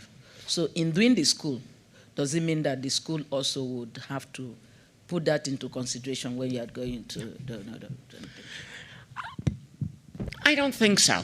Other people may have other opinions, but my opinion is a school should certainly try to reach out. But if a school wanted to form itself, or a program for children, or a university program that was just going for students, all programs do not have to be multi-stakeholder. The Dynamic Coalition has to be multi-stakeholder, and certainly there's an advantage in having a school that touches many of the stakeholder groups.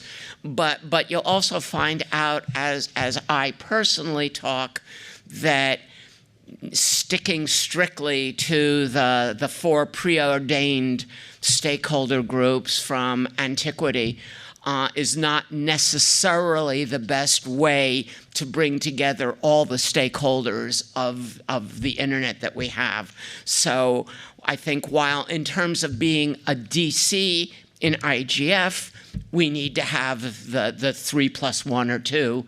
I think in terms of being real out in the world, we can have stakeholders of many different kinds. So that would be my take on that one. Okay, in which case, let me go through the work that's been done through the year. So basically, and largely done by Rainer here, is a website, and perhaps we can do a quick walkthrough of that. So basically, you're in the wiki at the moment, right? Oh no, you're in the website. So basically, one of the things we've got on it is, we keep on meetings, but the schools on AIG. One of the things that we want to do, and that's quite ready, and I want to welcome the participant of our 15th school. I went around and did a virtual tour de table. Maybe you want to get up and say a little bit about your school, because I was counting up schools, and the Southern school hadn't been mentioned, so I get to count it as 15 once you talk. Just came in the right time, huh? Any time you came in would have been the right time. You're my friend. Thank you so much for that. You're welcome. My name is Olga Cavalli. I come from Argentina. And we started with the South School of Internet Governance in 2009. We have organized it. Next year will be the 12th. And it's a little bit different than other schools. It's more outreach, as we believe that our region needs perhaps more outreach towards the understanding of all these issues. We started with a group of 30 students. You were there in Buenos Aires at the first session, edition, and now we have approximately 180 or 200 students. The last one this year was organized in the Secretary of Economy of Mexico. The next one will be in Buenos Aires again after 12 years. In the University of Buenos Aires. All the students receive a fellowship. Depending on the budget, we also pay hotel and meals for all the students, or for half of the students, or that depends on the cost of the city. but at least 40% of half of the students do receive a fellowship that includes hotel and meals, and of course, nobody pays for the training. We have simultaneous translation, English, Spanish all the time, and the 2 times that was organized in Brazil, in Sao Paulo in 2010, and in 2017 in Rio de Janeiro, we had translation in 3 languages, Spanish, English, and Portuguese. And we have also remote participation all the time with video and audio streaming in the languages of 2 or 3, depending on where is it organized. That's it. We have a book. We have produced a book for the 10th and I think you're the anniversary. first ones to actually produce a school book. I might be wrong, but I think you're the first ones to pull that off. Maybe. It's a book that we published jointly with Fundación Getúlio Vargas from Brazil, and it's translated into English, Spanish, and Portuguese. Fantastic. Yeah, I think I made it to like 3 or 4 of yours before. Yeah, you went to Panama, Buenos Aires, and you went to Colombia, and you went to, I don't remember. See, you remember. Oh, something else is we rotate among countries. We do it every year in a different country, and sometimes we repeat countries because it's difficult to find a local partner and the city and the place. But the beauty of rotating, it's a lot of work, but brings people from the country in each edition. So I'll stay here if you have more questions. Oh, yeah. Thank you very much. And please contribute. In fact, part of the thing, as hopefully people have either read the taxonomy or they look at it, they'll see that one of the kinds of school is indeed one that rotates. And you would have to repeat at some point because there aren't an infinite number of countries. But yes. Okay, I had, Thank you. Yeah. My name is Satish and I'm from India. I'm part of 2 SIGs. One is the APSIG, the Asia Pacific School on Internet Governance, and the second is the INSIG. I have several of my colleagues here. I just wanted to mention, I gather that INSIG has already been mentioned, so I'll just add 1 point to that. The most obvious outcome of a school is that people get trained, capacity gets built, etc. But we also have another agenda for us, which is to build a community that can support the IGF itself. In India, we don't have a national IGF. So the School on Internet Governance, after 2 years, we actually set up the first youth IGF. And that is the first step, the baby step towards the IGF itself. So we have now completed 4 editions of the school and 2 editions of the youth IGF. Some of the organizers are here of the youth IGF. We aim to do the actual IGF by these steps. So one of the, by design actually, it's not accidental, we set up the school in part to achieve the aim of having an IGF itself. Thank you. Thank you. And so I think you've brought us to 17 schools. Maybe I really like the way this number is growing. Please. Is it working? Please make sure you give your name, but yes, okay, please. So my name is Waqas Hassan, and I come from Pakistan. I'm a member of the steering committee which runs the Pakistan School on Internet Governance. We sort of claim to be the pioneer school in Asia Pacific, the national school, because we started out in 2015 in the capital city of Islamabad. And we followed some kind of a same model that Ms. Olga just mentioned. We don't hop countries, but we do hop cities. So in 2016, we did it in Lahore. 2017 was Peshawar, then 18 Quetta, Karachi, and 2019 Quetta, which are the provincial capitals actually. So every year we go to a different city to bring the school forward and for internet awareness, of course. Next year we're going to Gilgit, which is the mountainous area for the Karakoram area, so it might be a bigger challenge for us, but we're up for it. Just one thing that I wanted to mention out of our experience in the school is that when we started out, we were actually heavily dependent on funding from the international donors and foreign speakers as well. But now we are proud to say that when we held PKSIG in 2019, we didn't have any foreign speaker. All of the speakers were local speakers, local experts that were able to come. And most of the funding, almost 80% of the funding, was through the local operators and the local community and the local business people that are out there. The best thing that I think about our school is that the secretariat of the school is actually being managed by the government, which is the Telecom Regulator of Pakistan, and Civil Society, which is the Internet Society chapter. So it's kind of a sign, a notion that the government and the civil society together are holding something about the school. Thank you. Fantastic, thank you. Before going to the next speaker, I just wanted to go back to the map that I've got there. We've now hit 18 schools. We've got 3 dots. So hopefully, part of what we're trying to do is, because there are a lot of schools, there are a lot of efforts, I'm not sure we have them all defined correctly in our taxonomy. That's why it's only 0.7 and not 1.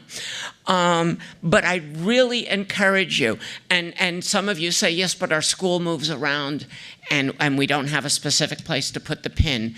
And one of the things we've said is, we give you the choice. In other words, if you have like a home office, you can put the pin there.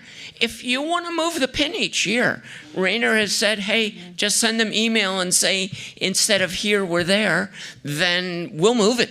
You know, there's no problem with that. But we'd really like to see, because there's a richness. And one of the things that hasn't really been captured yet, we're starting to try, is the richness and diversity of the types of schools that people are coming up with, the types of curricula they're coming up with, the setups, the how they're funded. There's each one of you, you know, I don't mean to contradict you when you said yours is different. My first reaction is, each one of them is different.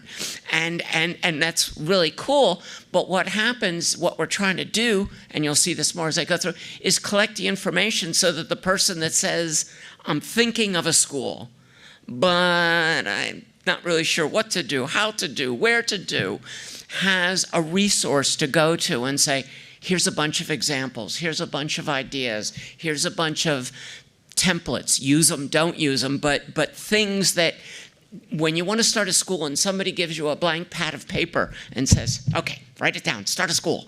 You know, it's a little hard. You guys have all done it. 18 of you have done it. But, you know, how do we get more to do it? Sorry to give a speech while you were waiting at the mic. So thank you, because you already mentioned some issues that I wanted to. One thing that I forgot to mention is that we organized the 3rd edition this year of the Argentina School of Internet Governance, inspired by the regional model, and which is very similar, but the program is of 3 days, full days, no translation because it's intended for Argentinians, and we have also experts from the region.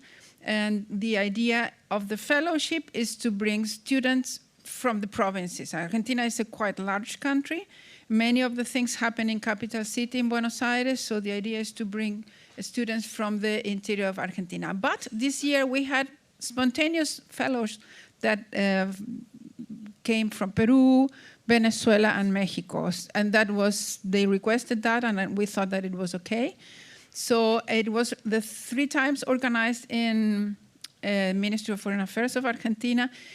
Our idea is to rotate in the country, to go to universities, as the colleague previously mentioned, hope in between cities. We hope that we can do that next year. But for the moment, it has been easier for us to organize because I live there in Buenos Aires, and that's much easier. It's a nice city. I know, and we had they were very, very well attended, 250. The room was absolutely crowded, and we were very happy with that. Thank you. Thank you. So you've brought us now to 19 schools. There's still only 3 pins there. So anyhow, that's the first part of the website. And so please encourage you. You know, we don't ask for a lot of information, sort of the name, you know, is there a website? Where do we put the pin? I don't know. Do we require anything more than that? I mean, we give you the option to add more info, but that's one thing. Okay.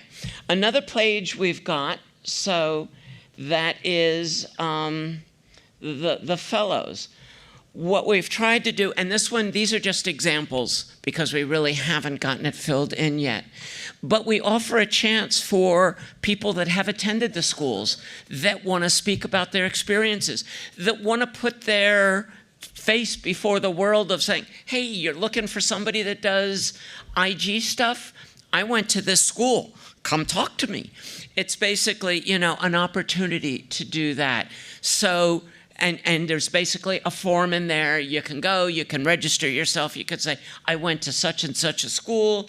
I think you could say more about the school. It was good, it wasn't. Well, hopefully you don't say it wasn't, but it was good and this is why, etc. But basically a place to start, again, sharing information, sharing the potential for people to contact you if somebody in your country or elsewhere wants a specialist in what you are being a specialist in. And then there's faculties.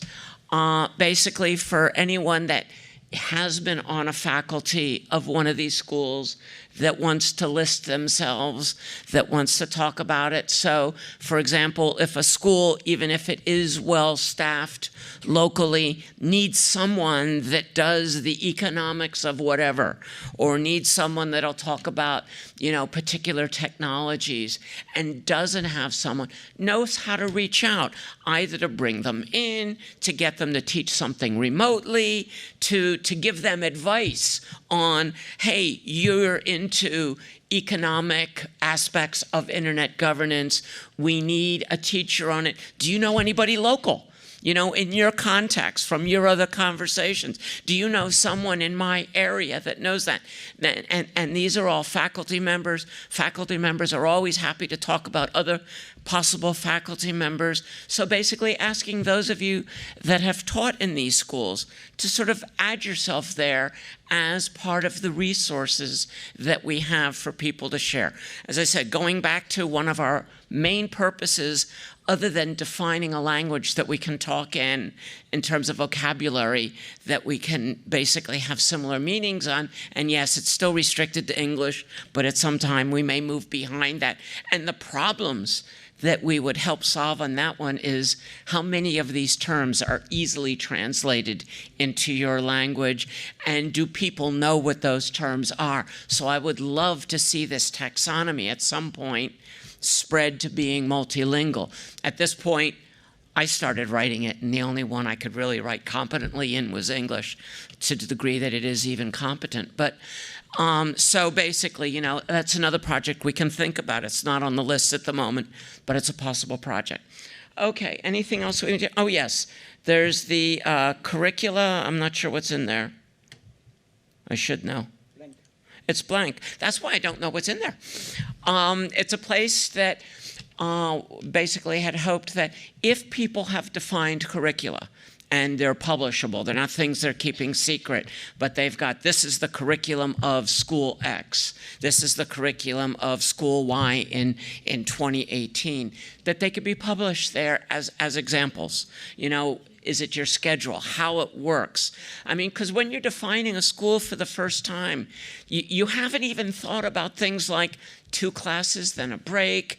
What kind of activities? Do we do stuff at night? Where does dinner fall? Where does lunch fall? Et cetera. Even those things. And the curricula that these schools put out that I've seen, but I don't have permission yet to publish any of them, you know, go quite a distance to giving you a template that you could say, oh, okay, it's 2 courses, then a break, then 2 classes, then a break, or it's afternoons of core curricula and mornings of specialists, or etc. There are many different models, again, when you look at curriculum. So one of the things we're hoping to collect there. So if you've got a curriculum that you're willing to contribute to a list here, and then we'll figure out how to organize them, please let Rainer know, and we'll add them to the list. Next thing we've got a wiki, and basically some of the schools that have contacted and started giving information, we list with Data Foundation. We will then put pointers. If you give us a URL of where to go for more information on your school, we'll list that. You know, there's school there, for example, there's the European school. That's one we had a lot of information on, so it was easy to fill in. You know, and equally a form for any of you to fill in as much of it as you can, or as much of it as you want. We may ask questions that you go, that's nonsense, I don't know the answer, I don't want to give the answer, you know, etc. don't. It's really up to you all when you're filling in the form what information. If you found that we've left a criteria off, a line of information that should be there that hasn't been there, please tell us. This is a growing project, and we're not at all defensive about what we've put there and what we haven't. Let's go on. What else is there to look at? Any school that wishes to share the material is welcome to contribute. To do so, please request an account and share your plans with the wiki maintainer via and then the email. So basically, you know, really it's Rainer's willing to work with you all to put your information in there the way you want. And an example, we have, and this is, I'm not going to go into it, but the North American School, and please come to the microphone if you've got, or yes, somebody can bring you a microphone. The North American School on Internet Governance, which had a couple brief introductions, has basically graciously donated all of their information, a very rich section of the wiki covering things like their operation manual, their plan, their recruitment. I mean, basically spent a bit of time working with Rainer, giving the information, figuring out how to organize it. Happy to do that with any of the other schools that want to add their stuff that way. Please. Yes, that's actually my question. I'm Henriette Estrel from the African School.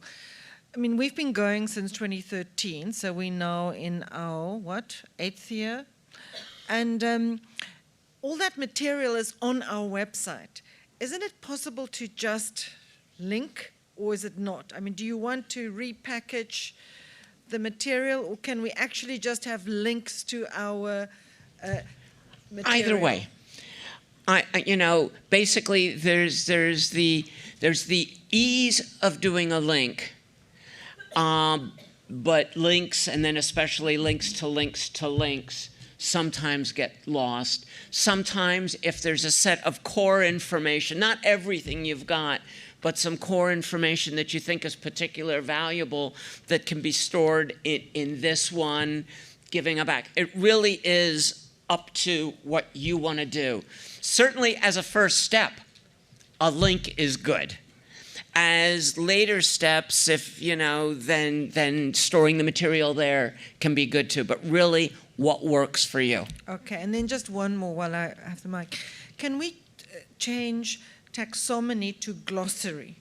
Because when I actually look at it, it seems to me more of a glossary. Maybe we can. That's why I put a definition of taxonomy down at the bottom, but we can change it to anything. No, but is the intention with that to have a classification, or is it to have explanation of concepts and terms? Kind of both, and maybe what we need to do is separate them out at some point. But at this time, it is a classification, but it is also a glossary, but a glossary is sort of a simple thing. So yeah, I mean, we could change it, we can divide it over time if we decide that this, but basically what it was here was the blank pieces of paper, let's start collecting the information, give it a name. Gustavo and others have contributed a lot to it, but we've already reorganized it several times across the year and will not get into long arguments about what color we're going to paint the bike shed.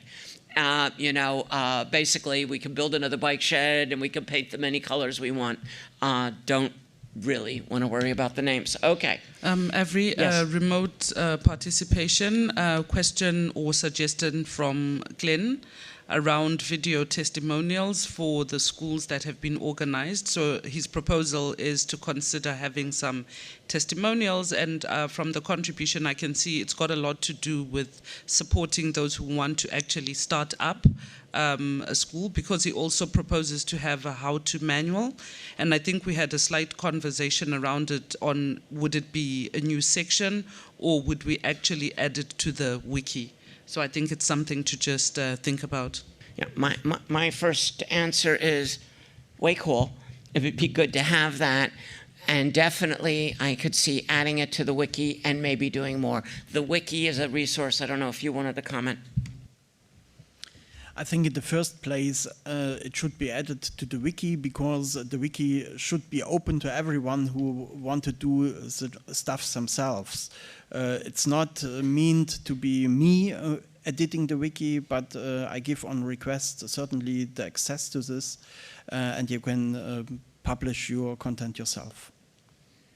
And one of the things I was thinking about in relation to the question you asked, Henriette, when you're saying, should we put stuff in the wiki or should we use our own, is sometimes having stuff in another, location is a useful thing, especially if there's bandwidth problems, etc. It's easier to just store it somewhere. So whatever we can do to help with it. Okay. So that was the website. There's lots there. There's a wiki. It's expandable. You can have your own section of the wiki to do with as you think is necessary, obviously under the care and supervision of the wiki maintainer. Can I go to now on the taxonomy or glossary, or the taxonomy and glossary? One of the reasons I called it a taxonomy, to be honest, is because when we wrote the charter, we said we would work on that first. So obviously the thing we worked on first was a taxonomy. Can we go to the, just want to show the table of contents. I'm not going to go through. Oh yeah, stop there on the taxonomy. So anyhow, I did put in a definition of taxonomy because I myself was feeling a little insecure about what we meant, is the practice and science of classifications of things and concepts, including the principles that underlie such classification. So indeed, as Henriette, but part of what we had to do is define the terms while we were in the process of classifying. So anyhow, the topics that are in here, this is the other thing you'll notice at the bottom of each page. The bottom of each page, there's a Google Drive URL. The document is open for suggested changes and comments by anyone that has the URL. What we have is we have what was called a monthly meeting that happened 6 times over the course of the year because it would get canceled for one reason or another. It took 3 months to set up the first one, etc. But basically the notion was of a monthly meeting where one thing we would do is go through all the changes that people had suggested in the document, discuss them, and then either accept them or continue to discuss them, including changes that I was putting in. Basically, though I'm the only one at the moment that is listed as an editor, actually Sandra might be, you might be, but basically, I make all of my contributions in suggest mode only. The only stuff I do as an editor is basically, okay, go through and correct typos perhaps, and accept other people's stuff once it's been discussed in a meeting. So basically we have a month where people can add content. You added quite a bit of content. We basically add content either as comments or as suggested new text. Then we have the meeting. Please come to the mic if you wanna. As I say, it's a virtual roundtable, but you got to find your own mic. Yeah. Cool. Hi, I'm Ellen Strickland from Internet New Zealand. We have looked for the last few years at setting up Oceania School of Internet Governance with Australia, New Zealand, and the Pacific Islands, and wanted to first of all say thank you to the group and the work that you're doing because it's really valuable to us. I also just wondered if there was a way to indicate, and I know there were a few that are like works in progress or projects, so that people who might be thinking of similar, projects in the region can contact each other. So, because I wouldn't want to list us as a school because we're just thinking about it, but whether that's something that we could do. Is that something we can do? Everything we get input in, we can put up at the wiki, for example. So happy to do so. Might just pick a different color pointer and a flag in the entry that says in planning, under design, coming in 2021, any of those things. So yeah, it's a great idea, thanks. Okay, so that's what's happening on the taxonomy. So just to look at the topics at the moment, so you could see that it is sort of a cross between a definition. So we talk about various curricula issues, and that's the biggest section of the document.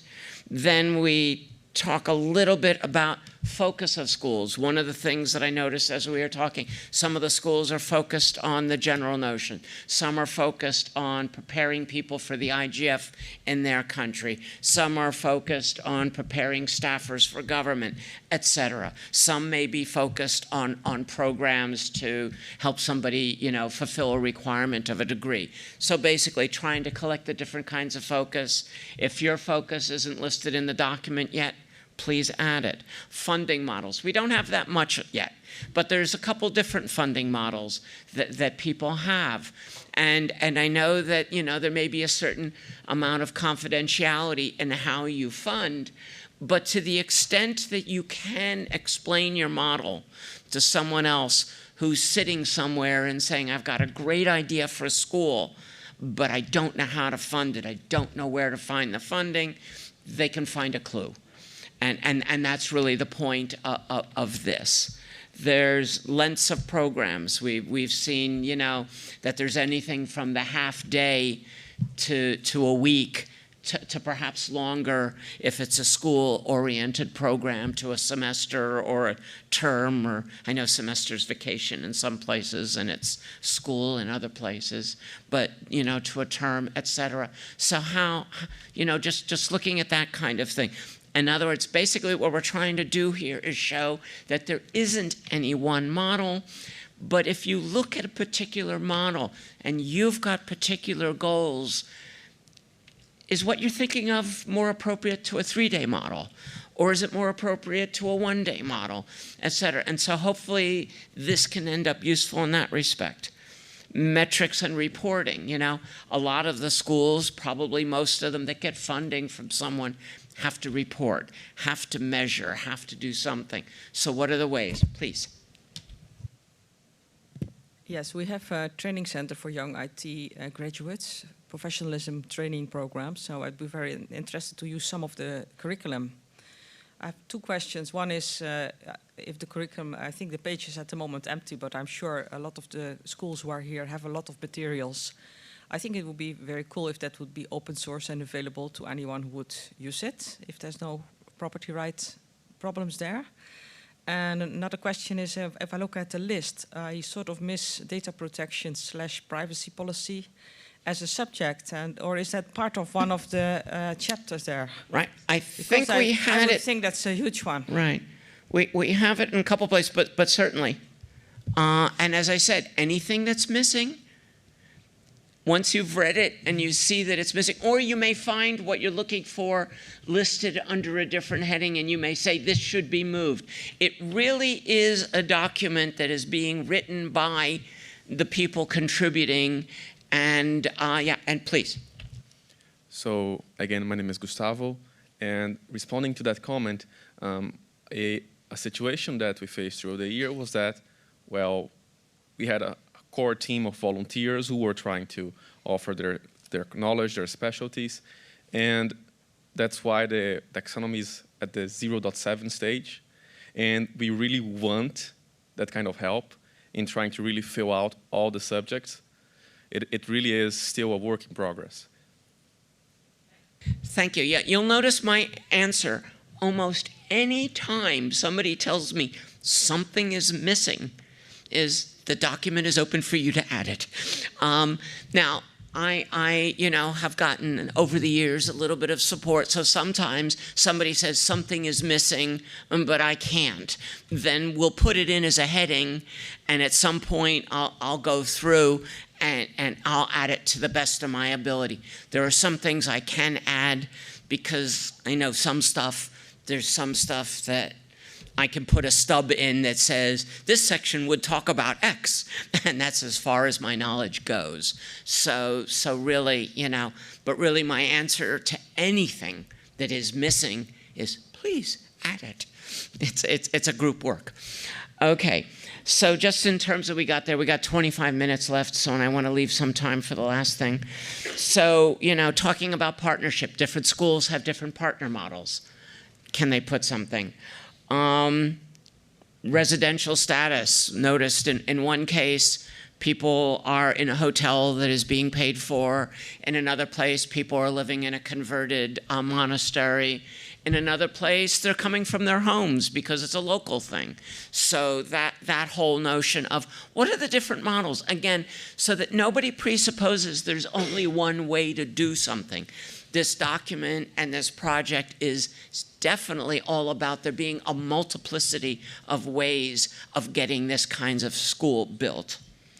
Requirements for acceptance into program, everything from anybody can come, I've seen, you know, we get this many applications, we'll take them, to there are so many applications and we give them all support, that we give them a little test first so that we come down from 5,000 applications to 600, you know, and so really there's different models there on ways of figuring it out in terms of, you know, how you decide who you're going to accept and how many you're going to accept.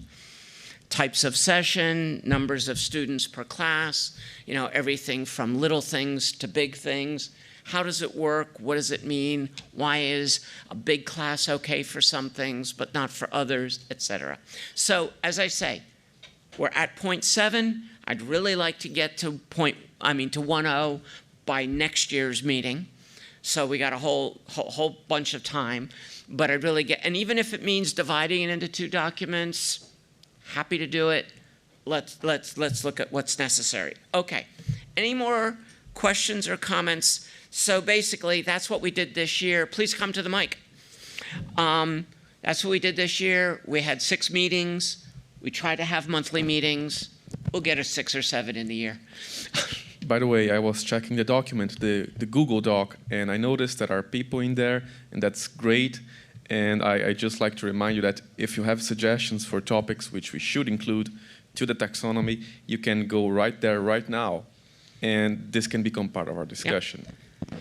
And if you're not secure about writing something in the line of text because you're insecure, add a comment.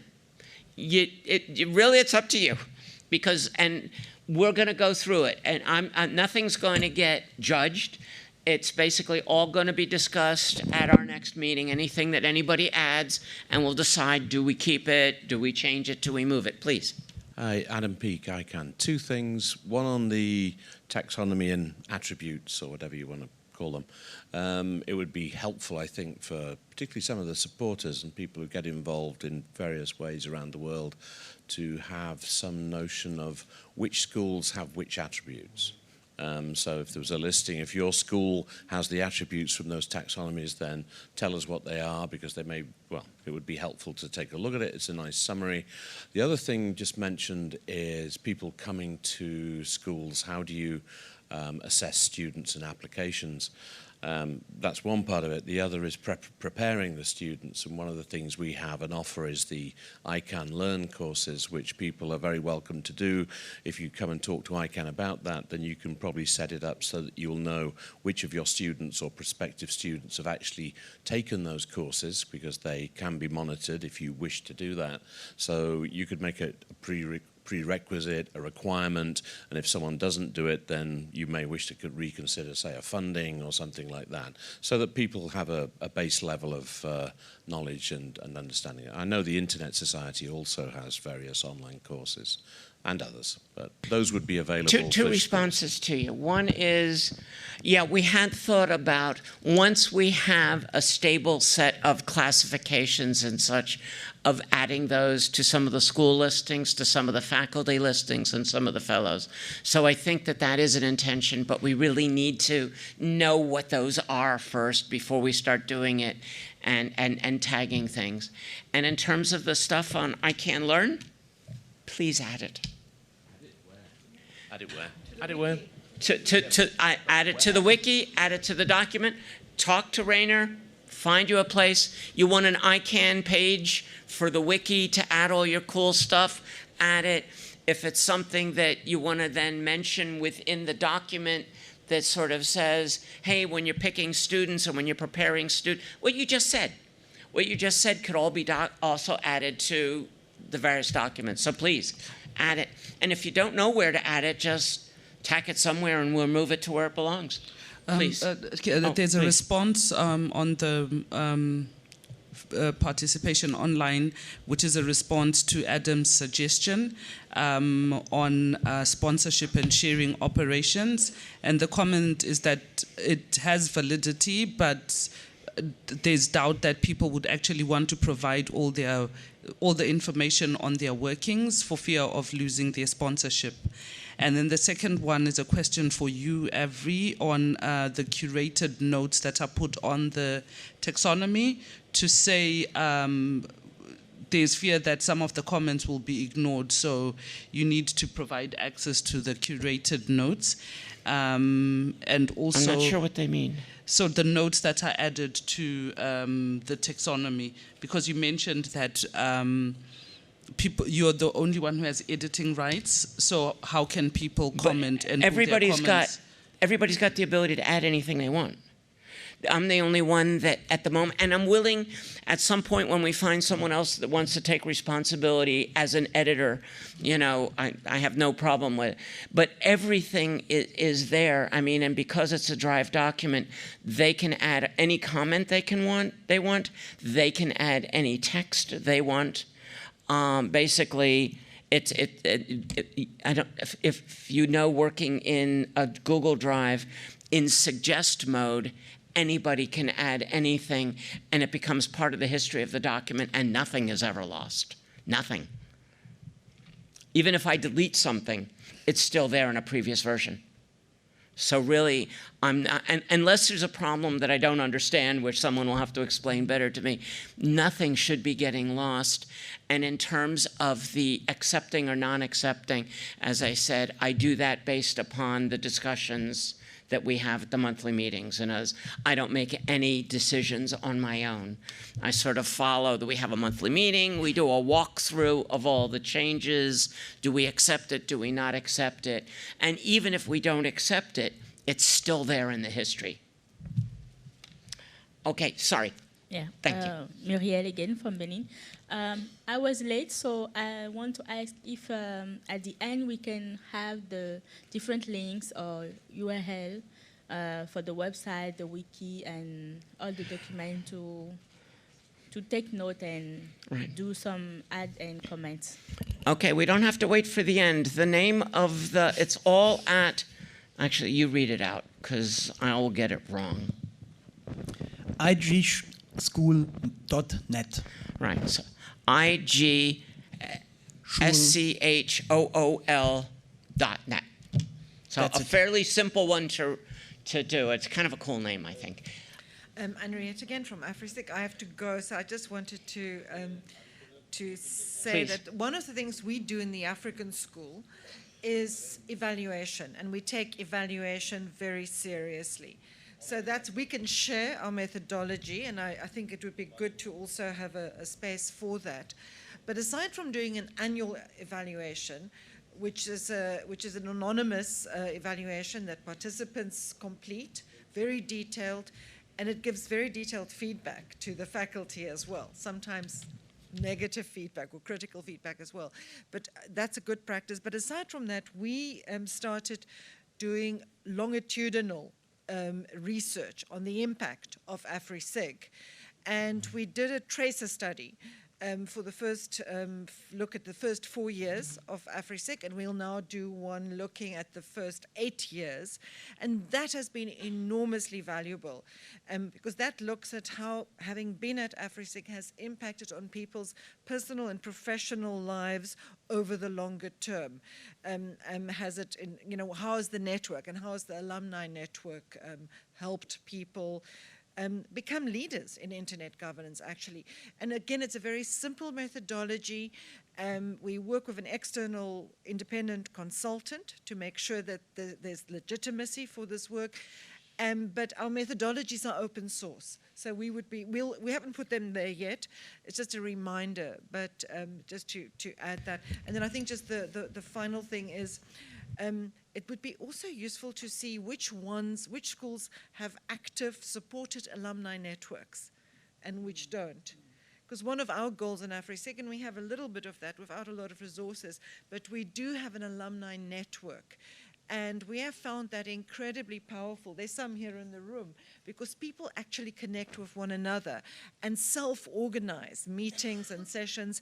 And many of the alumni have started schools. And so by being part of the alumni network, they support one another as well.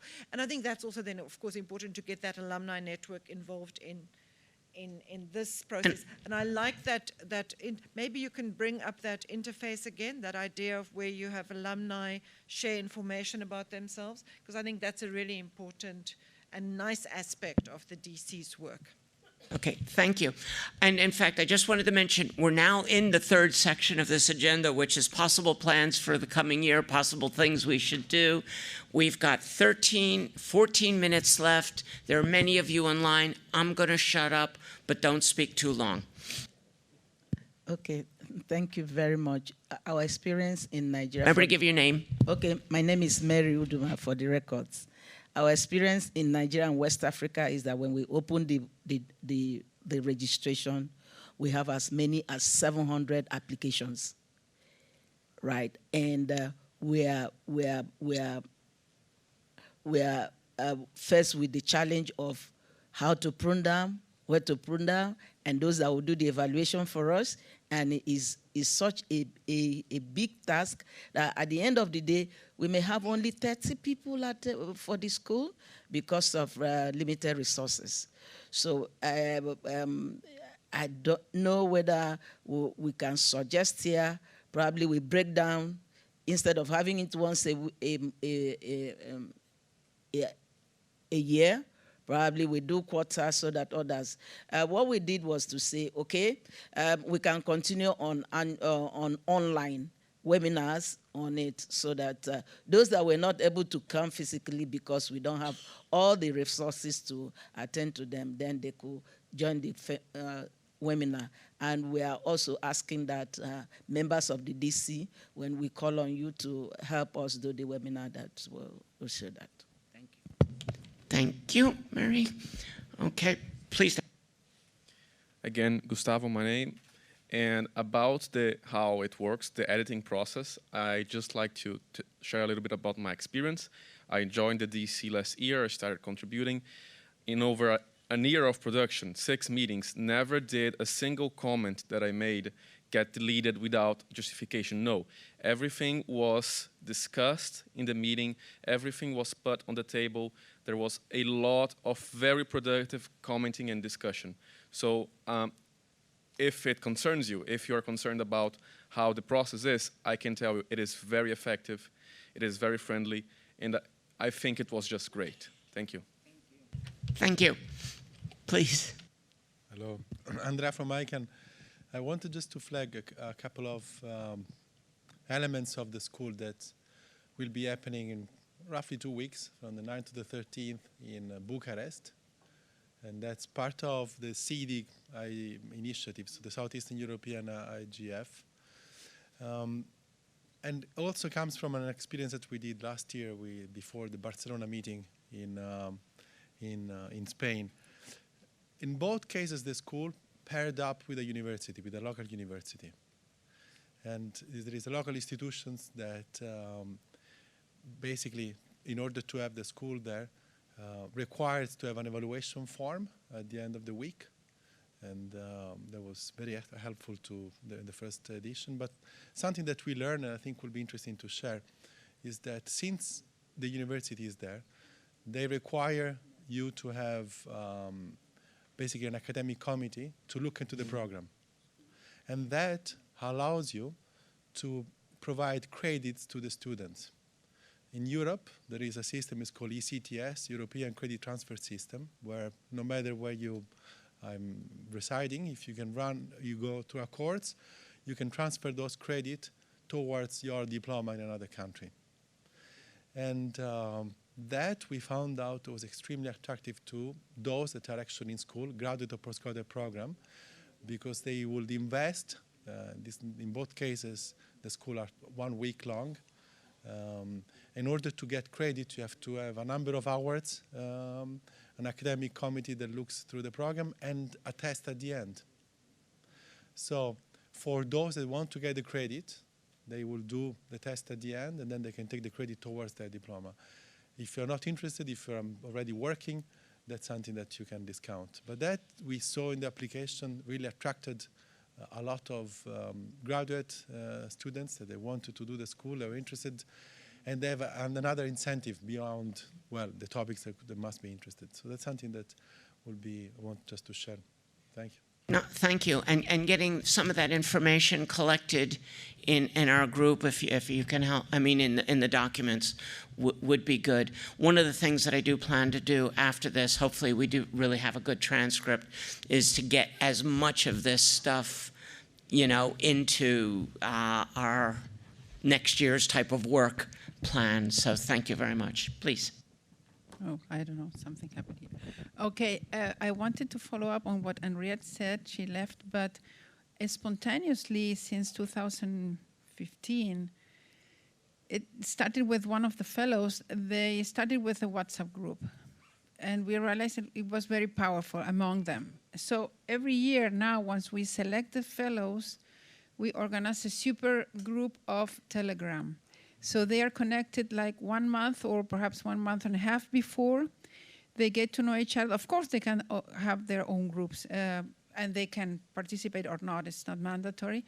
But they remain open after. And we feed content after the schools and they remain open for years and they get connected and it's very powerful among them. So they get value from the group. They share experiences, job opportunities. They go together to meetings. So that's an idea that we can share with others and also share the experience. No, thanks. In fact, yeah, one of the things I've noticed from various schools is also they look to the number of their fellows that have all of a sudden gotten roles in various institutions, companies, processes, and such, and that becomes significant. I like the idea of actually getting them into a group before that. I've seen a couple schools have groups that start after, but the idea of starting one beforehand is really quite good. So anyhow, I thank you for many of the ideas, and I'm not necessarily going to rattle them all off at the moment because my memory's not that quick, but certainly there were a lot of good suggestions there. I'm definitely going to go through the transcript once we can get a hold of it, or the recording if there isn't a transcript, but I think they do transcripts. And basically get all of these collected and, you know, find out. Now, this is not all work that I'll be able to do over the course of the year. I'll certainly do some of it. I'll certainly track it. I'll certainly coordinate it. But gonna need all of you that had these wonderful ideas, or perhaps students and fellows that you've worked with that could translate your ideas. I know many of you are probably as busy or busier than I am, and so your ability to actually do all of the ideas you got. But many of you, what we had 18 schools, 19 schools, you all have fellows, and if you can get your fellows to sort of help with some of this, that's good, because one of the things I want people to be sure of is you don't have to get it right when you put it in the document. You know, there shouldn't be any fear. You can put it in under your name. You can put it in under Orange Koala. You know, it's Google Drive. It's open to anybody with the URL. So if you want to put it ascribed under your name, that's fine. If you want to put suggestions in, but you know you're not sure, and you're not sure you spell it right, you're not sure you got the grammar right, you're not sure your idea makes sense, you're afraid that Purple Mango, you know, does just fine. I mean, I love the characters that we've got in Google Drive that have contributed to the document. You know, some of them I know as people, I've gotten to know. Some of them are logged in Google Drive participants, but some of them are just people that heard about the document, that sat in on one of the meetings, that had something to say, they put it in there, and then they left it to our meeting. So, I don't have that much more to say. We've got 5 minutes or less left. I've got an any other business. Does anybody have any other business? I see nobody at the line. Do you have any other business? You're one of our most prolific contributors, so I'm hardly surprised. I think I can really stress that we need perspectives. So we need technical people. We need a lot of perspectives to really make this curriculum shine as it well should. And again, you guys can just put your comments. If you're afraid, do it anonymously, it's fine. And we would come to the meetings. They are very productive. They are quick. And just let's work on this together.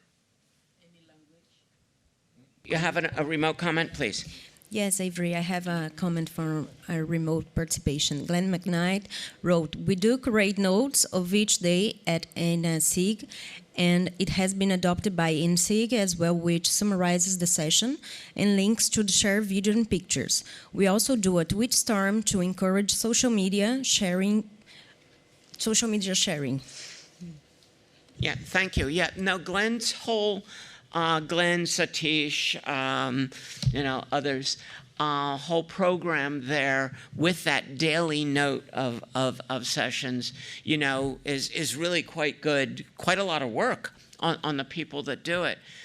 Other schools, for example, I think it's the African school, has every morning an open session for people to come with the questions that are pending from the day before. I'm sure so I want to collect all those things. I want to get all those wonderful ideas and practices that people have collected so that other people can pick and choose among them and use the ones that make sense to them. Last call for any other business? Yes, Mary. Mary, microphone? Yep. Hello. This one is working. Okay. I just asked for a contribution in other languages because in my community, like she would do it in French. Okay. Yeah. It'd be great to have things in other languages. I will need excessive amounts of help from people that are specialists in those languages. I've got English, I got a bit of Italian and a bit of Hebrew, but not any of these other useful languages. So, if you want stuff in other languages, you're gonna have to take responsibility and guide it because I can't. I'm happy to help in any way I can. Set up documents, track things, coordinate, etc. But I can read French, I can understand a little Spanish, but that's about it. So anyhow, if nobody's got anything else, I thank you. As I said, igschools.net. It's easy, and as much information as we can collect there, that's how much information will be available to you all. Thank you all for the contributions you made in this meeting, and our next meeting will probably not be in December. It'll probably be sometime in January, and we try to be global. There's not that many times of the day that work, so there'll be 2-3 times to choose from. We pretty much picked one last time that we just kept to it, but pick a day. So anyhow, I'll do that. Hopefully you're all on the list. If you're not on the list, there's information on igschools.net to get yourself registered. Thank you.